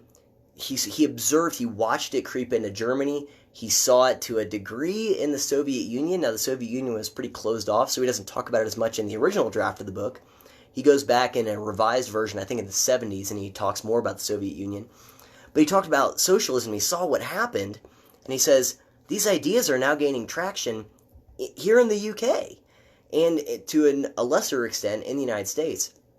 And so he just writes about what happened in Germany, what happened in the Soviet Union, and why he's like, we're at war with this right now. How is this gaining traction? And so he lays out one of the best arguments against socialism, just based on his observations at the time of, this is the inevitable results here. And he's very candid about how, a lot of this has to do, or a lot of this succeeds and gains popularity on the back of well-intentioned people, on the back of people who buy into the stated goals of it without understanding the outcomes and reality of it. So I want to read an excerpt from The Road to Serfdom from the end of the book. It's a chapter called The End of Truth, where he talks about the hijacking of language and how that's used by totalitarian government. Now, he references totalitarianism and at one point government, but it was a movement before it was the government. the National Socialists were a movement in Germany before they were the Nazi party that was in control of the government under Hitler. Same when the Soviet Union, there was the revolution, the communist revolution, that took over the Soviet Union. Before it became the government, it was a movement. It was an ideological movement.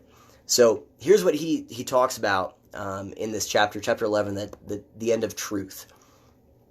Quote, the most effective way of making people accept the validity of the values they are to serve is to persuade them that they are really the same as those which they, or at least the best among them, have always held, but which were not properly understood or recognized before. The people are made to transfer their allegiance from the old gods to the new, under the pretense that the new gods really are what their sound instinct had always told them, but before they had only dimly seen. And the most efficient technique to this end is to use old words but change their meaning. Few traits of totalitarian regimes are at the same time so confusing to the superficial observer and yet so characteristic of the whole intellectual climate as the complete perversion of language, the change of the meaning of words by which the ideals of the new regime are expressed. So what Hayek is saying there is, look, one of the ways that we can grant validity to our new movement, we're not going to inject new ideas into it. We're just going to take words and change the meanings and tell people, look, you've always believed in this. You believe in equality, right? Well, yeah, so then we believe the same thing. But I just want to give you a better understanding of what that really means. So they hijack the language and get people to agree to things that they might not realize they're agreeing to. And he says, look, it perverts the whole language. It changes the meanings, but it changes the meanings of words in a way that forwards the ideals of the movement itself. And he goes on to discuss how words like freedom and liberty were spoiled by this, because the National Socialists were talking about how we're very much for freedom, we're very much for liberty, and then afterwards it turns out, yeah, what they're talking about was the freedom and liberty of the collective, not of the individual. But then he continues on, quote, freedom or liberty are by no means the only words whose meanings have been changed into their opposite to make them serve as instruments of totalitarian propaganda. Quick pause there. I think about Bernie Sanders. I watched an interview with him yesterday. He's talking about democratic socialism. This is pretty low-hanging fruit criticism of Bernie Sanders, but I think it's worth mentioning here, words changing into the opposite meaning. The interviewer was talking about him saying, well, you're a socialist. He's like, democratic socialist. And it's like, yeah, North Korea is the Democratic People's Republic of Korea. I think Congo is a Democratic Republic of Congo. Just because you put the word democratic in front of it doesn't mean it's democratic. The fact that the Democratic Socialists of America literally state, we believe in democracy as a means to an end, as in, yeah, we're very for voting as long as it's voting to give us power, and then we might change our views on that. They're pretty upfront about it, but that's one of the things he's talking about here. It says, we have already seen how the same changing the meaning of words, how the same happens to justice and law, or right and equality. The list could be extended until it includes almost all moral and political terms in general use. If one has not experienced this process, it's difficult to appreciate the magnitude of this change of the meaning of words, the confusion it causes, and the barriers to any rational discussion which it creates. The confusion becomes worse because the change in the meaning of words describing political ideals is not a single event, but a continuous process, a technique employed consciously or unconsciously to direct the people. So he's saying this meaning of words is a slow process, but it slowly directs people's ideas or people's values, or at least maybe subconsciously, in the direction that the movement wants them to go.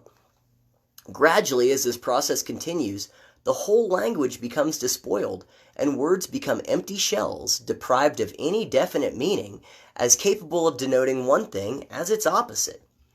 It's not difficult to deprive the great majority of independent thought, but the minority who will retain an inclination to criticize must also be silenced. Strategic silence. We have already seen why coercion cannot be confined to the acceptance of the ethical code underlying the plan according to which all societal activity is directed. Since many parts of this code will never be explicitly stated, and since many parts of the guiding scale of values will exist only implicitly in the plan itself, in every detail, in fact, every act of government, or, before it becomes government, every act of the movement, must become sacrosanct and exempt from criticism. So what he's saying there is, there's going to be it's not hard to convince the majority of people to make them not think independently, but there's going to be a minority of people who still need to be silenced because of their criticisms. And he says the reason for that is that there's going to be a lot of parts of this plan that aren't going to be explicitly stated but are implicitly baked into it. So here would be a contemporary example of that.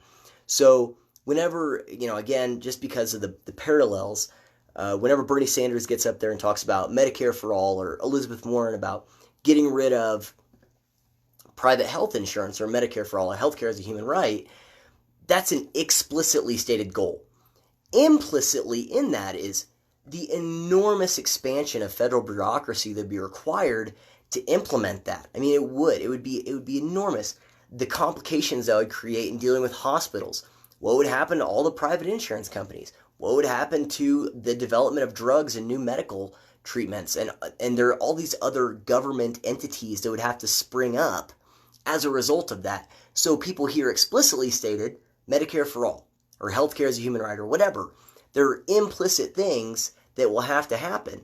And so Hayek is saying if someone criticizes or talks about the implicit things that will have to happen, they have to be silenced too, because we can't have that happening. We have to get everyone on board with things, and that includes the implicit implications of what's going to happen here.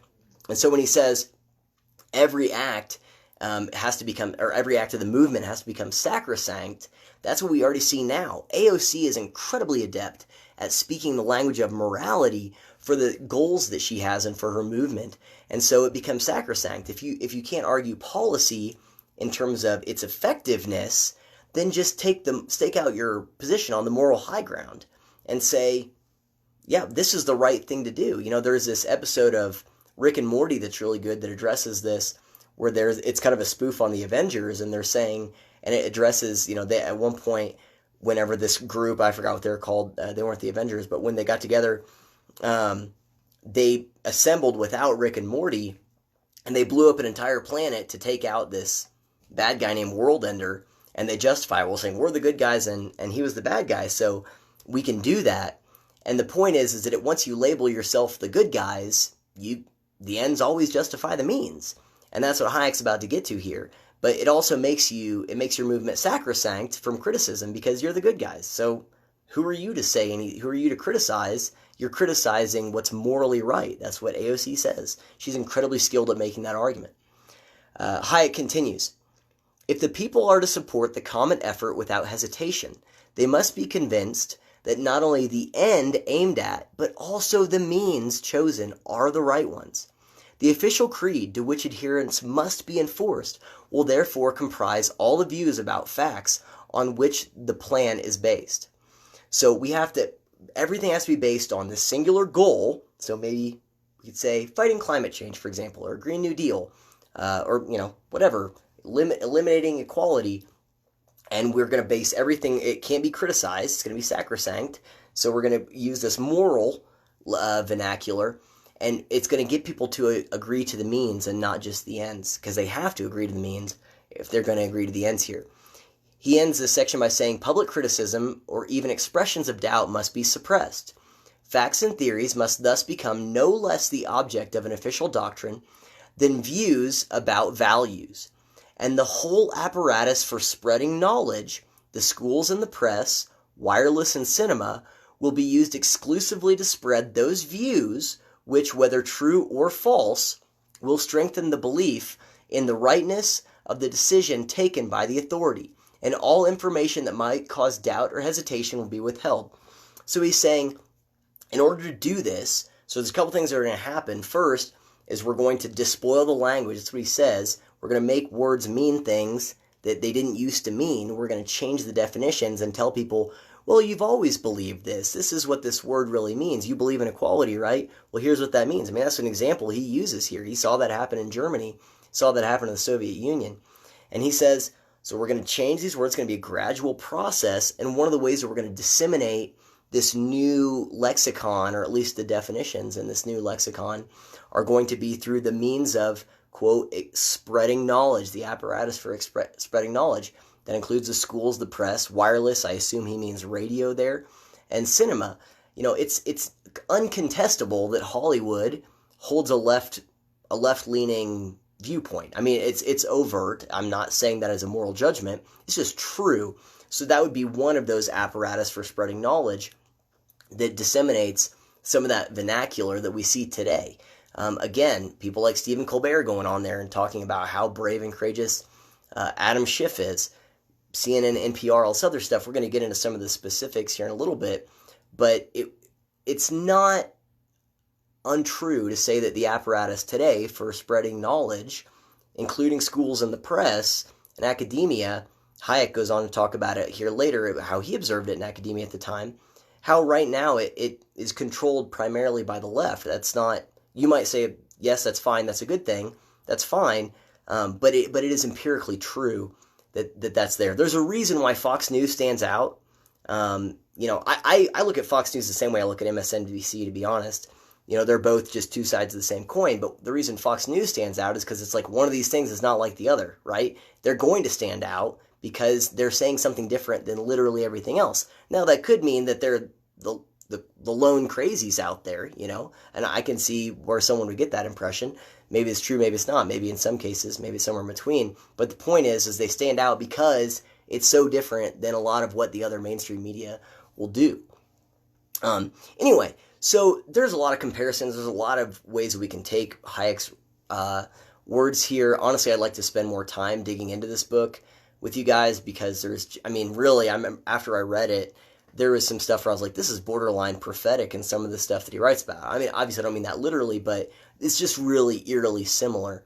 For example, when he talks about the takeover of academia, of schools and academia, later on in this chapter, he discusses how literally the idea was put forth that mathematics is a tool of bourgeois prejudices. Well, the bourgeoisie and the proletariat is what Marx talked about. The bourgeoisie was the wealthy, the privileged, and the proletariat was the working class, the oppressed.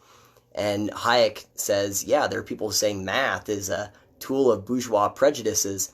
And, that's something that you hear that's like, math, what are you talking about? It's just math. And very recently, I think it was maybe within the last year, the Seattle Public School District puts out this framework for all of its K through 12 education. And whenever they talked about the math curriculum, one of the things they wanted students to learn about was, quote, how math has been used and continues to be used to oppress and marginalize people and communities of color. It's like, no, I'm not kidding. That sounds a lot like bourgeois prejudices. It's the same words, same song, different verse, in Seattle public schools as, Marxists back in the 30s and 40s saying that math was bourgeois prejudices. It's just happening in Seattle. Now it's math is being used to oppress and marginalize people of color. So nothing new under the sun there, but that's not what I want to talk about. What I want to talk about is the contemporary kind of expression of what Hayek is describing here in terms of the takeover of language.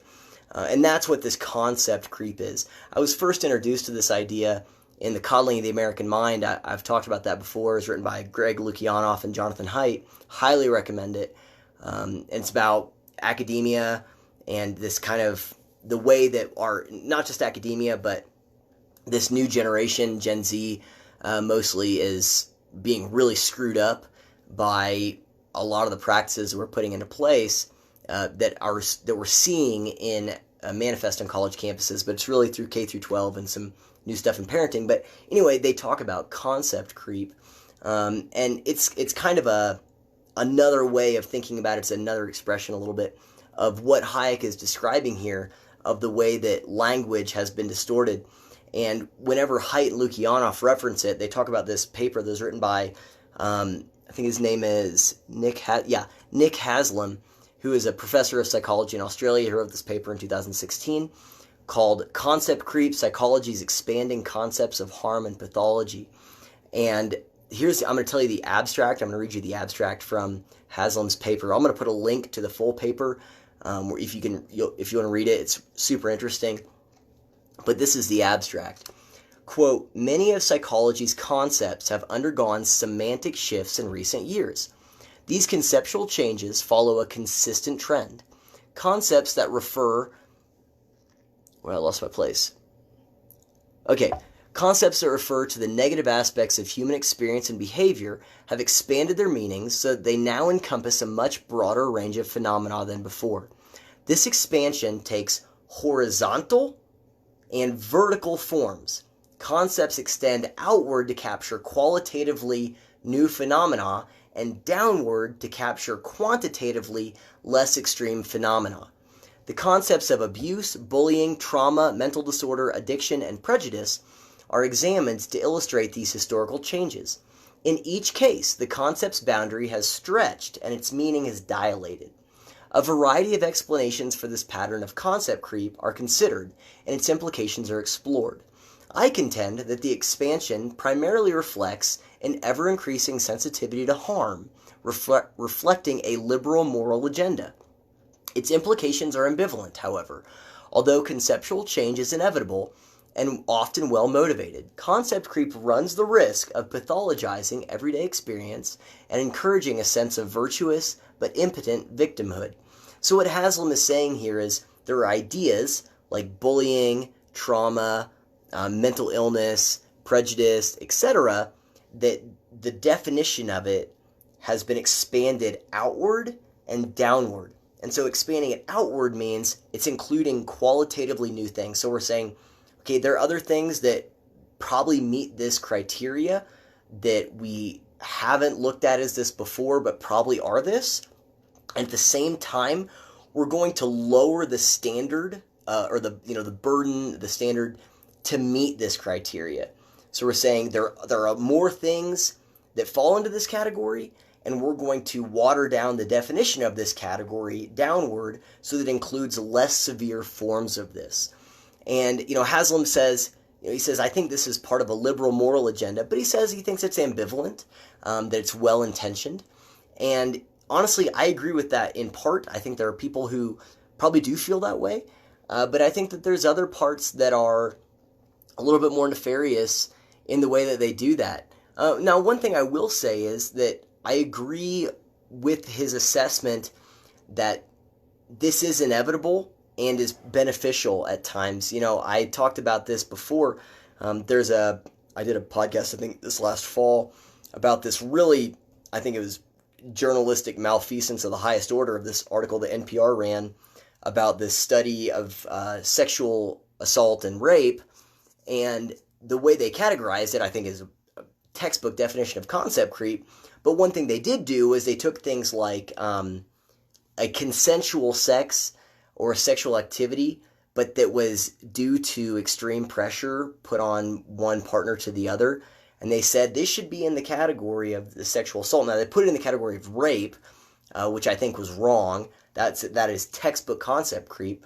But the good part of it was they took something that we probably haven't talked about before, or talked about enough as a society, brought it out of the darkness into the light and said, let's talk about this. This needs to be stigmatized.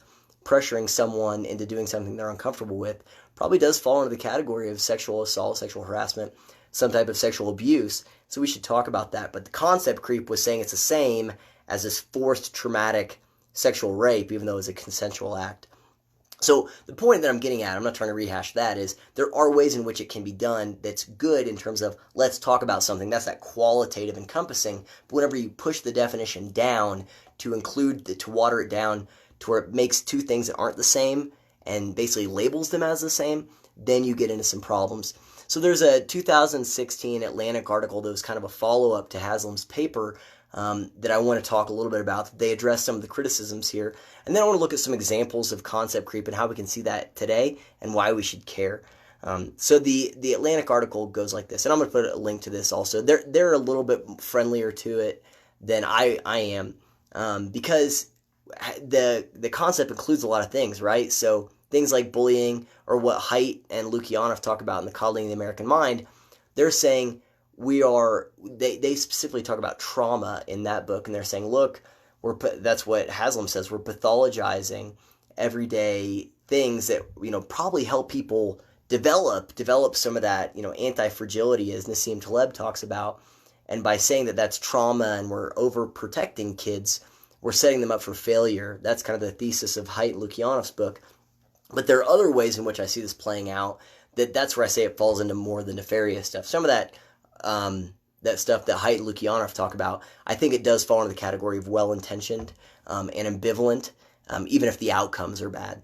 But there's this other part, and this is the part I want to focus on, where it definitely plays into some of that stuff that Hayek is talking about here, that's a little bit more nefariously motivated, or at least seems to be that. I don't see any evidence that it's not that. I'm open to it, though. So this is from the Atlantic article, quote, "When social justice progressives on college campuses call for peers to be punished, socially or administratively, for, quote, microaggressions, like saying the word football instead of soccer, or donning a tiny sombrero at a tequila party, or chalking Trump 2016 on a sidewalk, I wonder if part of what's going on is that the punishment seekers are saying, that's prejudiced, that's racist, and meaning that's racist, that's racist, the category that we all agree should be maximally stigmatized." So he's saying whenever someone says wearing a sombrero at a tequila party, and they're saying that's racist, they're using the word racist in the same way as you might call someone doing like a black-faced vaudeville bit in the 1920s racist. Like that is racist. But they're saying you're using this word to describe something that we don't necessarily all agree on the definition. Anyway, he goes on, he says, whereas the critics reply, no, that isn't racist, or you're wrong. Meaning not that the behavior at issue is or isn't coherently objectionable in a way that's worth interrogating, but that, right or wrong, that behavior clearly doesn't fall into the category of things that should, almost all of us have agreed, be maximally stigmatized. In this telling, concept creep exacerbates failures to communicate. When a concept is stretched to include milder, subtler, or less extreme phenomena than those to which they referred to at an earlier time, any earlier judgment or consensus about how to best respond to that concept no longer applies. So I'll pause there. What he's saying is that whenever you take a word that we used to all agree on what it meant, like racist or violence, that's one that's really been twisted and perverted, that whenever you take that word and you distort it and you build in, the new gods, like what Hayek talks about, into it, then what that makes is where we can no longer agree on how to deal with the phenomena that you're describing because you're using a word that we don't agree with on the definitions. So we can't agree on how to assess things as a result. The author goes on, why are so many concepts creeping in the same direction? This is a good question. Concept creep is inevitable and vital if society is to make good use of new information. But why has the direction of concept creep across so many different concepts trended towards greater sensitivity to harm as opposed to lesser sensitivity?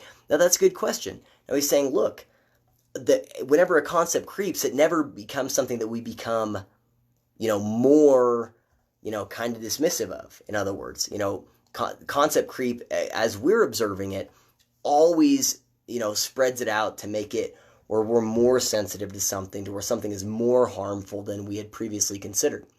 And they go on, they give a few explanations. They give Haslam's explanations. The author gives his own, and they quote Jonathan Haidt's explanation as well. And I like this one the best.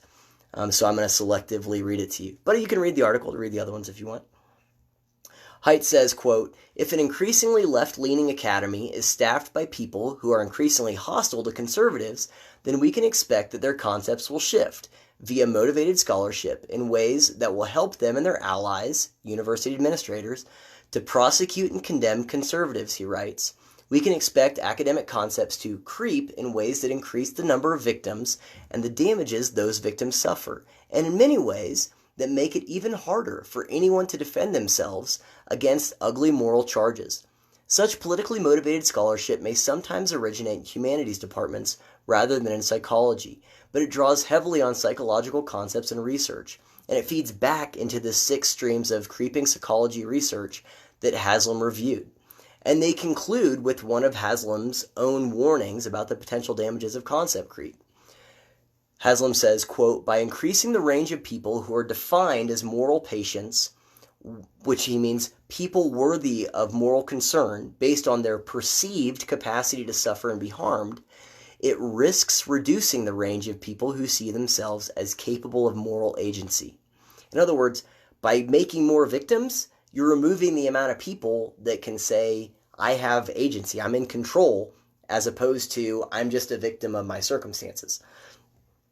And then Haslam goes on to say, there's a tendency for more and more people to see themselves as victims who are defined by their suffering, vulnerability, and innocence. The flip side of this expanding sense of victimhood would be a typecast assortment of moral villains, abusers, bullies, bigots, and traumatizers. So what Haslam is saying is that we're creating more people who could fall into this victim category. That's intersectionality for you right there. We're creating more victims, and by doing that, we're expanding out to where there's basically two categories. There's the oppressors, the bourgeoisie, who are they're the people who are creating these victims, who are oppressing these victims. Those are the bullies and the people, the bigots and all this other stuff. And then we're expanding out the category of people who have been oppressed, who are the victims of this. And so it's creating this unsustainable, toxic social dynamic. And so I want to look at a few instances of concept creep here, at least in our current vernacular, in the mainstream way that we talk about things now. I don't want to discuss the individual merits of these particular issues. We can at a later point in time, but I just want to look at how have we shifted just purely the vernacular of how we talk about some issues, to kind of give some contemporary examples of what Hayek observes, and whenever he was writing Road to Serfdom, and what Haidt and Lukyanov talk about when they reference Haslam's research of concept creep in their book, Coddling the American Mind. So just want to talk just purely from a linguistic standpoint. Here's a couple examples and why they matter, and here are some ways in which this is being played out in a way that's actually harmful. So here's one example, right? Referencing that when I was talking about that Oprah's book club book, right? Illegal immigrant becomes undocumented immigrant, becomes migrant. So it's shifted now to where if someone's coming to the United States illegally, well, they're now a migrant. So any negative connotation has been removed. Illegal, not legal. Undocumented, not documented. Now it's just a migrant. You're just here to work. It's just a positive thing. It's talking about the same thing. Illegal immigrant was nothing that was even remotely controversial. There's Barack Obama, clips of him in 2008, 2010, talking about illegal immigrants and saying, look, this is something that we need to be concerned about. They don't get to jump to the front of the line, but now it's undocumented and then migrant. Even right now, the BBC reported about how there's another migrant caravan that just bum rushed the Mexican army to cross the river into Mexico that's making its way towards the United States. We'll probably talk about that more as the summer spring approaches, whenever the weather becomes conducive for crossing the border into the United States. But it's migrants coming. It's a migrant caravan. Recently, I think it's just yesterday, the Supreme Court ruled that with the Trump administration, a 5-4 decision, that they could consider whether or not a person would be or was currently or would be dependent on the government for a substantial amount of benefits, and whether or not to grant them permanent residency. And all of the articles covering this was about how this was, about wanting to prop up wealthy immigrants and prevent, not wealthy migrants from coming over. And so it's just a linguistic change. It's not really a change in definition. They're talking about someone who's here legally, at least especially with the BBC stuff and the way a lot of this is covered now in the mainstream, is it lumps it all into the same category. If you waited in line, if you put in your paperwork, if you took the classes, all that other stuff, you're now in the same category as someone who crossed illegally, and it's a migrant. So the definitions have changed, or at least the way we're describing it has changed to be watered down. Here's another one. Here's a big one right now. Healthcare, right? Gender reassignment surgery becomes gender confirmation surgery, becomes trans healthcare. There's a couple articles from NBC News here in the last week talking about how South Dakota and Florida their state legislature is proposing laws that would prevent trans health care. It would suppress trans access to trans health care. What the laws do, at least the specific ones they're talking about, they're making it illegal, or proposing that it would be illegal, to give minors hormone therapy and puberty blockers. So they're saying, look, we don't know anything about this, the science isn't in yet, and we don't think it's a responsible decision to give a 6-year-old hormone therapy. There's no way that that's a responsible decision. Now, you can agree or disagree with that. I happen to be in the camp that I think it's child abuse, like literally, to do that. But they're saying that that's denying trans health care. And it's same way with abortion, right? So it was abortion rights, and then pro-choice, and then reproductive rights, and then access to reproductive health care. And what that does, again, you can agree or disagree. You might hear that and go, yeah, I think that's fine. I think that both those things are right. I think giving 6-year-olds puberty blockers and hormone treatment, that is healthcare. I think being able to terminate a pregnancy up to the point of birth, like what New York has recently passed, that is healthcare. I don't want to argue those merits, but the point is it shifted from abortion to healthcare, from gender reassignment surgery or these types of hormone treatments to healthcare. And by doing that, they're putting something like giving a 7-year-old hormone treatment or terminating a pregnancy in the same category as like a life-saving surgery for someone who just got in a car wreck. I was in a car wreck 6 years ago, something like that. I broke several ribs, my lung was punctured, my spleen was punctured, I almost bled to death. They had to take my spleen out. I needed emergency health care at the time by calling it trans health care or reproductive health care. They're putting an abortion or prescribing these drugs to a 7-year-old in the same category as my splenectomy that saved my life. And that's on purpose. It's incredibly strategically smart for them to do that, because what is one of the main things that are being talked about in the primaries right now? Well, universal health care. And health care is a human right. So we have things like the Hyde Amendment being debated, where we should repeal the Hyde Amendment, which basically just says the federal government's not going to fund abortions. And now they're like, no, that's denying reproductive health care. And so whenever someone like Bernie Sanders says health care is a human right, what's Hayek say? Well, we're just going to change the definition. So health care, as a lot of people hear it, they're like, oh, health care, yeah, I'm going to go to the doctor. I'm not feeling very good. I need to go get some antibiotics. They're saying, yeah, healthcare is a human right. Well, baked into that is abortion, federally funded, and federally funded hormone therapies for kids and stuff. Science is not in on this at all. It's dubious at best. But they're saying, well, that's healthcare. That's, and so they change that. We don't need to harp on that, but you get what I'm saying. Those are just two examples of how things have changed. What about ideas such as prejudice, right? That's one of the things that Haslam talks about: prejudice, racism, bigotry, all those things. We're going to expand the definition out to include other things, and then down, we're going to lower the necessary burden to meet that definition. So here's from YouTube's brand new hate speech policy, ready to go for 2020. Quote, hate speech is not allowed on YouTube. We remove content promoting violence or hatred against individuals or groups based on any of the following attributes: age, caste, disability, ethnicity, gender identity and expression, nationality, race, immigration status, religion, sex/gender, sexual orientation, victims of major violent event and their kin, veteran status. Now, YouTube is owned by Google, and their search algorithms follow that same criteria and guidelines. And they're a private company; they can do what they want. The problem is that they say they're not going to support anything that promotes hate. Well, hate is defined by who? Who gets to define that? They don't define it there. It's completely subjective, and that's the problem. That's one of the things that Hayek talks about in other places in the book, and Haidt Lukianoff talk about that. Peter Boghossian and James Lindsay have talked about that. These Trojan horse ideas like equality, equity, diversity, inclusion, things like that. They're Trojan horse concepts. People say, yes, I'm for equality. Well, it's like, okay, let me tell you what you're actually signing up for with that. Whenever you say that, because it's used by bad actors to promote agendas that people don't realize they're signing up for. But back to Google, they don't say what constitutes a promotion of hate. So, they talk about nationality. So what if a person said, no country can sustain unlimited immigration if they also are simultaneously running mathematically unsustainable government welfare programs? It's just not sustainable.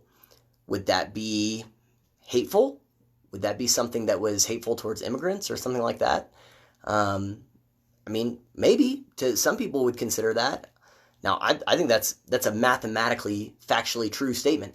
Angela Merkel literally closed Germany's borders a couple of years ago because they were going to collapse in terms of just their government programs generally, because they brought in so many Syrians that they literally could not sustain the programs that they had. And they actually shut the door. Like, we cannot bring any more people in until we get this under control. Sweden experienced a similar thing where, because they have these really big government programs, you have unlimited immigration into the country. It's just not mathematically sustainable. But if you were to say that, is that being hateful against a person's immigration status? If you say a person who crosses a border and it's illegal to cross that border, they do so in a way that without the permission of the government that they're crossing into, that they've broken a law and they're a criminal, is that promoting hate? Well, there are people who would say that. What about this? What if you say a culture that oppresses women and oppresses minority religions and kills gay people is an inferior culture to those that don't? Is that promoting hate? Now, again, I would like for someone to make the case that a culture that kills gay people is as good as cultures that don't kill gay people.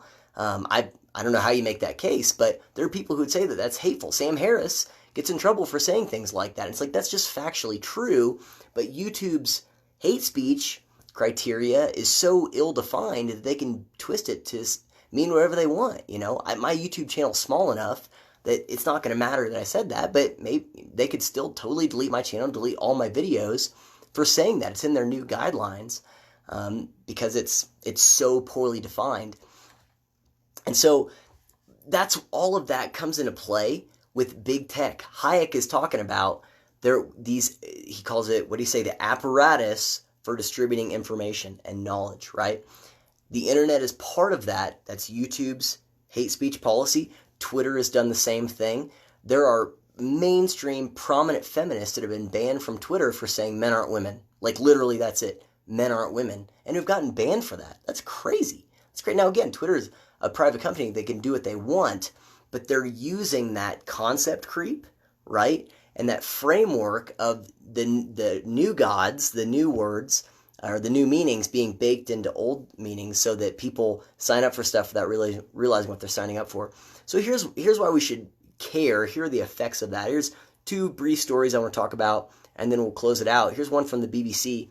Quote, Sheffield students paid to tackle racist language on campus. I don't like racist language. Do you like racist language? I don't like that. I don't want racist language being spoken anywhere. Now, I'm a free speech absolutist, so I believe in people's right to say that. That doesn't mean there shouldn't be consequences, like they lose their job and stuff like that. But I don't want racist language spoken. You probably don't either. So you hear like, oh man, students are paid to tackle racist language. Good for them. A university is to hire 20 of its own students to challenge language on campus that could be seen as racist. Well, hold on. Now it's okay. The University of Sheffield is to pay students to tackle so-called microaggressions. Now it's down, right? Tackle racist language that could be seen as racist. Now we're to those microaggressions. That's what Haslam talks about with concept creep, and Haidt and Lukianoff talk about, which it describes as subtle but offensive comments. They will be trained to lead healthy conversations about preventing racism on campus and in student accommodation, so that's in the dorms. Vice Chancellor Cohen Lambert said the initiative wanted to, quote, change the way people think about racism. The students will be paid $9.34 an hour as race equality champions. Wow, that's not dystopian at all. Working between 2 and 9 hours per week to tackle microaggressions in the university. So they are explicitly out there to tackle. So it was racist language that could be seen as that, and then these microaggressions that is just totally subjective. They are described as comments or actions which might be unintentional, but which can cause offense to a minority group. Rather than being about controlling people's speech, the university says it's opening up a conversation. It says that the equality roles are being created in response to demand from students, training them how to, quote, help their peers understand racism and its impact. So this university is literally hiring plainclothes thought police to go out there and police their peers' language on campus. Of course, I can see no way in which this could go wrong, right? But what are the criteria they're using? Well, that's these perceived, unintentional, subjective microaggressions. That's that concept creep. We flatten the definition out to where it can include anything, like what was the example they gave? Saying football instead of soccer, or wearing a sombrero. Well, that's racist. Well, according to who gets to define that? We now have people who are being paid in the UK to go out and police that kind of thing. But it's not about shutting down language. It's about conversations. Okay, well that's from the UK. Now that should be scary, but that's also at the same time not surprising with all the stuff that we've seen on college campuses. That's one of the things that prompted Lukianoff and Haidt to write that book in the first place. But here's one from the United States. This is more about voting and a little bit scarier, I think, actually. So this is from NBC News. It was written, I think, just last week, maybe a week and a half ago. Noah Berlatsky writes, quote, if the Trump era has taught us anything, it's that large numbers of white people in the United States are motivated, at least in part, by racism in the voting booth.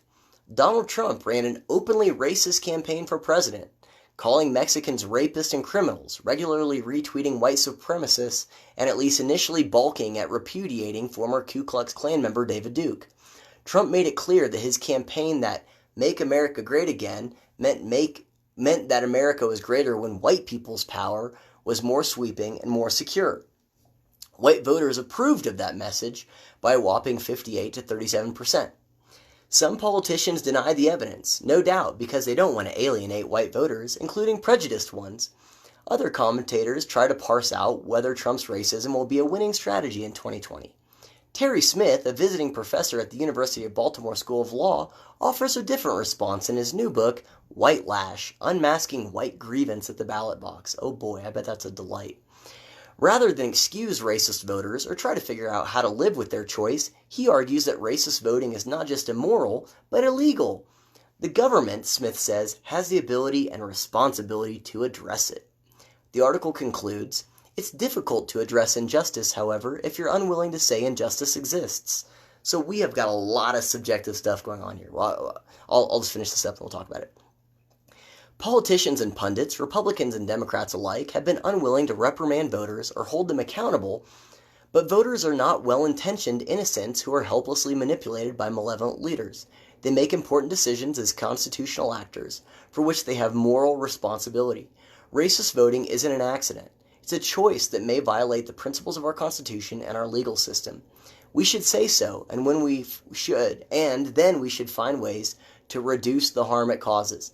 So we've got a lot of subjectivity here, right? So they're motivated by racism. Okay, well, according to you, obviously if it was such an openly racist campaign by everyone's traditional definition, again, that's that concept creep, like, wait, this isn't what we've talked about in terms of racism, then he wouldn't have won. If he was out there talking about how actually inferior other races were, then that would be a racist campaign, and that dude's not going to win. But this author is saying, well, by my own standards, by my own definition of these words, this was an openly racist campaign, and it's illegal. And it's illegal. And it's difficult to address injustice, again, as defined by who, if you're unwilling to say injustice exists. So that's that bait and switch. Well, are you unwilling to say injustice exists? No, I think injustice exists. Of course it does.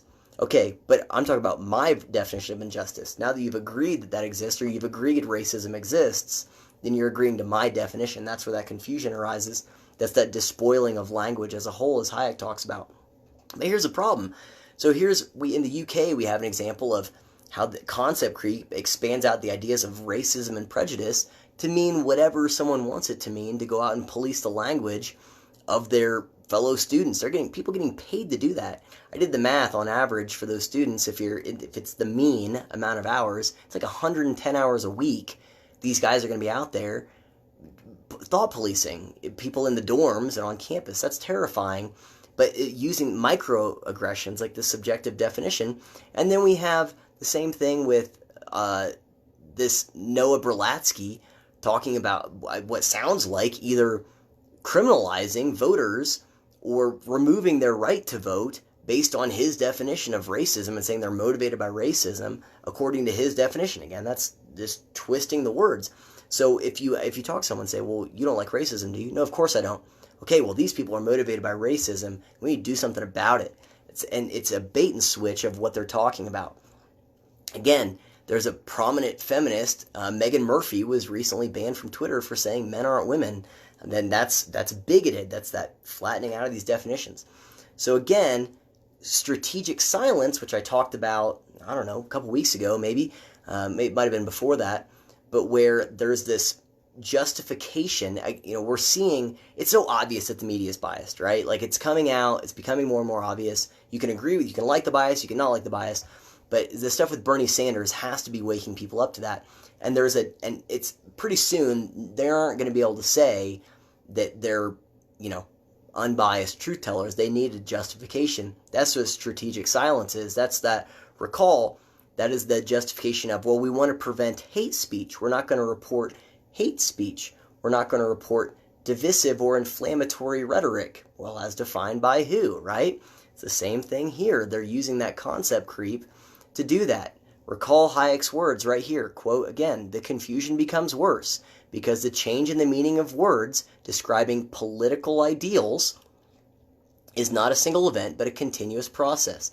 A technique employed, consciously or unconsciously, to direct the people. Gradually, as this process continues, the whole language becomes despoiled, and words become empty shells deprived of any definite meaning, as capable of denoting one thing as its opposite. So we have things like you can get away with saying you're an anti-fascist while engaging in the most fascistic tactics currently being engaged in the United States, just period. Shutting down speech, violently protesting people, throwing chemicals on people while claiming to be an anti-fascist, right? That's what he's talking about. Words are meaning the exact opposite. And he's saying this is a gradual process. So the more ubiquitous these definitions of racist or prejudiced or, the new definition of migrant or healthcare or whatever become, the more these Trojan horse ideas are going to be accepted. Peter Boghossian and James Lindsay talk about this a lot, where they again, those Trojan horse words, and they talk about equity and how equity is used, and people hear that and they think, oh, equality, right? That's what you're talking about. And so they, agree, yeah, I like equity. And they don't realize what they're agreeing to, which is equality of outcome, forced equality of outcome, not equality of opportunity. Anyway, we can go on and on about this, but the main takeaway is, as I've talked about that strategic silence and that call for the critical internet studies, that censorship on tech platforms, on Google, of Facebook, of there to be actual government entities. That's one of the things Elizabeth Warren has talked about, of censorship of Facebook, of how, and AOC's criticized Facebook, Elizabeth Warren criticized Facebook, others have too, for not fact-checking, right, using their preferred fact-checking mechanisms to fact-check statements they don't like. That is what this concept creep is, what is underscoring a lot of that. So those new definitions, Hayek talking about this despoiling of the language, changing the definition of words. I mean, Hayek himself used, this is 1940s, early 1940s, words like equality and justice and right were being tainted to mean something different than what people had originally agreed to when they meant that. Haslam writes about that when it comes to concept creep. It's the same thing we're seeing now, and that despoiling of the language is being used to justify increased media bias and tech censorship. That's why we're seeing these tech platforms prop up. Bridget Potassi did an interview with Dave Rubin. She's the first one on his new platform, Locals.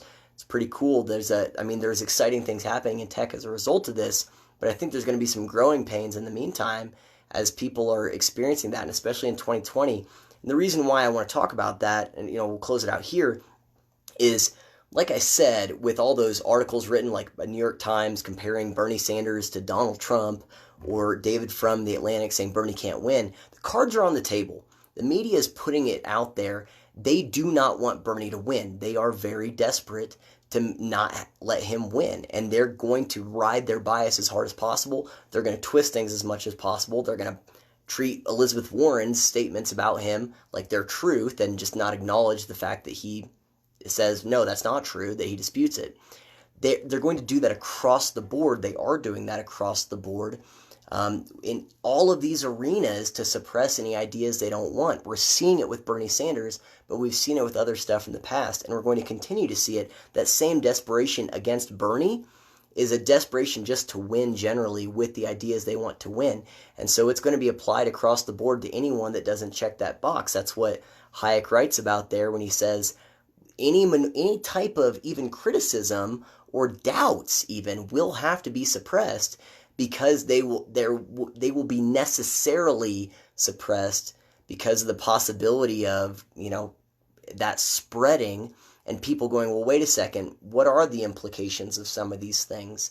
And so that's where that knowledge apparatus, which now includes Facebook, it includes Twitter, includes Google, includes YouTube, includes all these things. And so that's that new piece there, that big tech thing that I think Hayek would have included in that apparatus had he been writing that book in 2015 as opposed to 1940. Anyway, so just something to look for. Honestly, going forward, I would encourage you to think about whenever you hear stories about racism or prejudice or misogyny or oppression or any of these things. Just think about the way language has changed. Again, I don't even necessarily want to say that that's changed in a way that is, I don't want to put a moral judgment on it, because I want to engage with it as a phenomenon. I don't want to get into the weeds of whether or not you agree or disagree. If you think that trans health care is an appropriate term for giving 7-year-olds hormone blockers, okay, but you can't deny the fact that has changed. And it's now, the idea of healthcare is now including things that people didn't necessarily agree to or realize that they were agreeing to before. So I just encourage you to think about those things and think about, well, how have words changed? How have definitions changed? Microaggressions, how we talked about diversity, inclusion, and Martin Luther King, I read his I Have a Dream speech on the eve of Martin Luther King Jr. Day. And, when he talks about ideas of equality, and in a future of peace and harmony between blacks and whites, and where people will judge by the content of their character, not the color of their skin, he's talking about equality in a way that word isn't used now. The definition is different now. So it's just something to look for and something to think about, especially going into 2020 as we're seeing the establishment getting more and more desperate to not have a repeat of 2016. And that includes on both sides. They don't want a repeat of 2016 with the Bernie wing. That's why there's all these pieces coming out. And they don't want a repeat of 2016 with Donald Trump winning. So that's why there's all these pressures on big tech and this strategic silence. We don't want to promote hate speech. Well, as defined by who?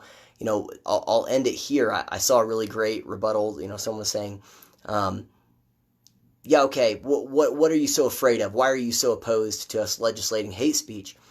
And there was a comment, I don't remember who it was, might have been David French. I don't think so, but anyway, and they said, I'll tell you what, I'll let you outlaw hate speech if you let me define it.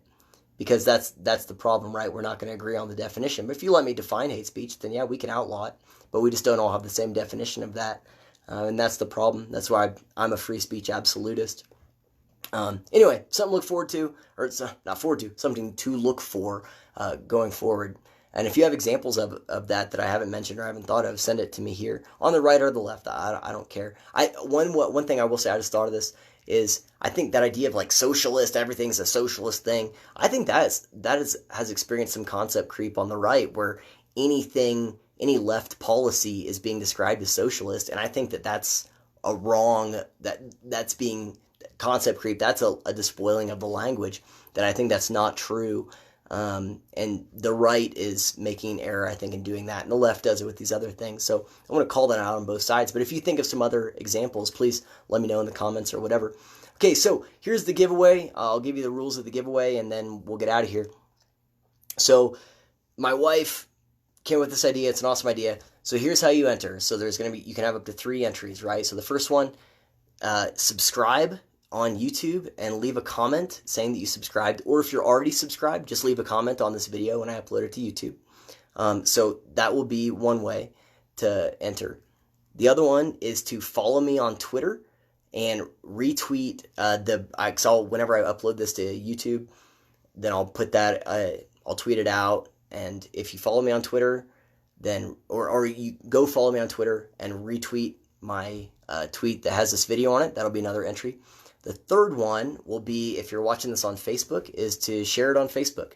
And that's that way you can have up to 3 entries. Now, I'd love it if you did all 3, especially the YouTube and the Twitter. And to follow me on Spotify as well. If you put that in the comments and say, hey, I followed you on Spotify, then I'll include that as a 4th entry. So it's a $50 Amazon gift card and an Amazon Echo Dot. You know, if you want some spyware in your house, I'm really selling this thing. I know, really hard, but some people like it. You know, they're fine. I'm not a big fan, but my wife was like, you know, people are into that. Why don't, let's do that. I'm like, all right, that's fine. So do an Amazon gift card, $50 gift card, and an Echo Dot. So the way I'll do it is just the first entry I'll pull will be the gift card, and the second one will be the dot, and the third one will be my my beloved popsicle stick collection. I don't know. I was trying to think of something stupid there. Yeah, so those are the 2 things we'll be giving away. I will do that. So this video is going to be uploaded, and then I'll announce who the winner is on my next stream, which will be next Sunday afternoon, I think, before the Super Bowl. So this will be the video that you'll be sharing, and then just subscribe to the channel and all that other stuff. Anyway, so I appreciate you watching. I think I went way longer than I planned on. Holy crap. It's going to be fun at work tomorrow. Appreciate you watching. If this is the type of thing you're into, please like, share, subscribe. Follow me on Twitter. That's at MyMundaneMind. Subscribe to YouTube channel. Return to Reason. Same with Spotify. Return to Reason on there. I really try my best to give as unbiased or at least honest approach to things as I can. If you feel like I left anything out, if you feel like I was unreasonable or unfair or misrepresented anything, I'm always open to that criticism. I want to be constantly refining the way I present this stuff, so feel free to leave me a comment, shoot me a message, anything like that. I'm always open to that feedback. So anyway, that said, I appreciate you watching. I hope you have a great week. It's going to be crazy. I feel like I wish I had something better to fill my time other than this impeachment stuff leading up to the Super Bowl, because it's kind of hurry up and wait. That and, waking up and dealing with my daughter wanting to hang out. So anyway, that's okay, actually. I'm okay with that, I think, at the end of the day. So appreciate you watching. Hope you have a good week. I will see you next Sunday. Don't forget to do those 4 entries if you want to get those super sweet prizes. Amazon gift card and an Echo Dot spyware to record all your conversations and then give you advertisements based on it. So, yay. Anyway, that's it. Have a good night. I will see you next time.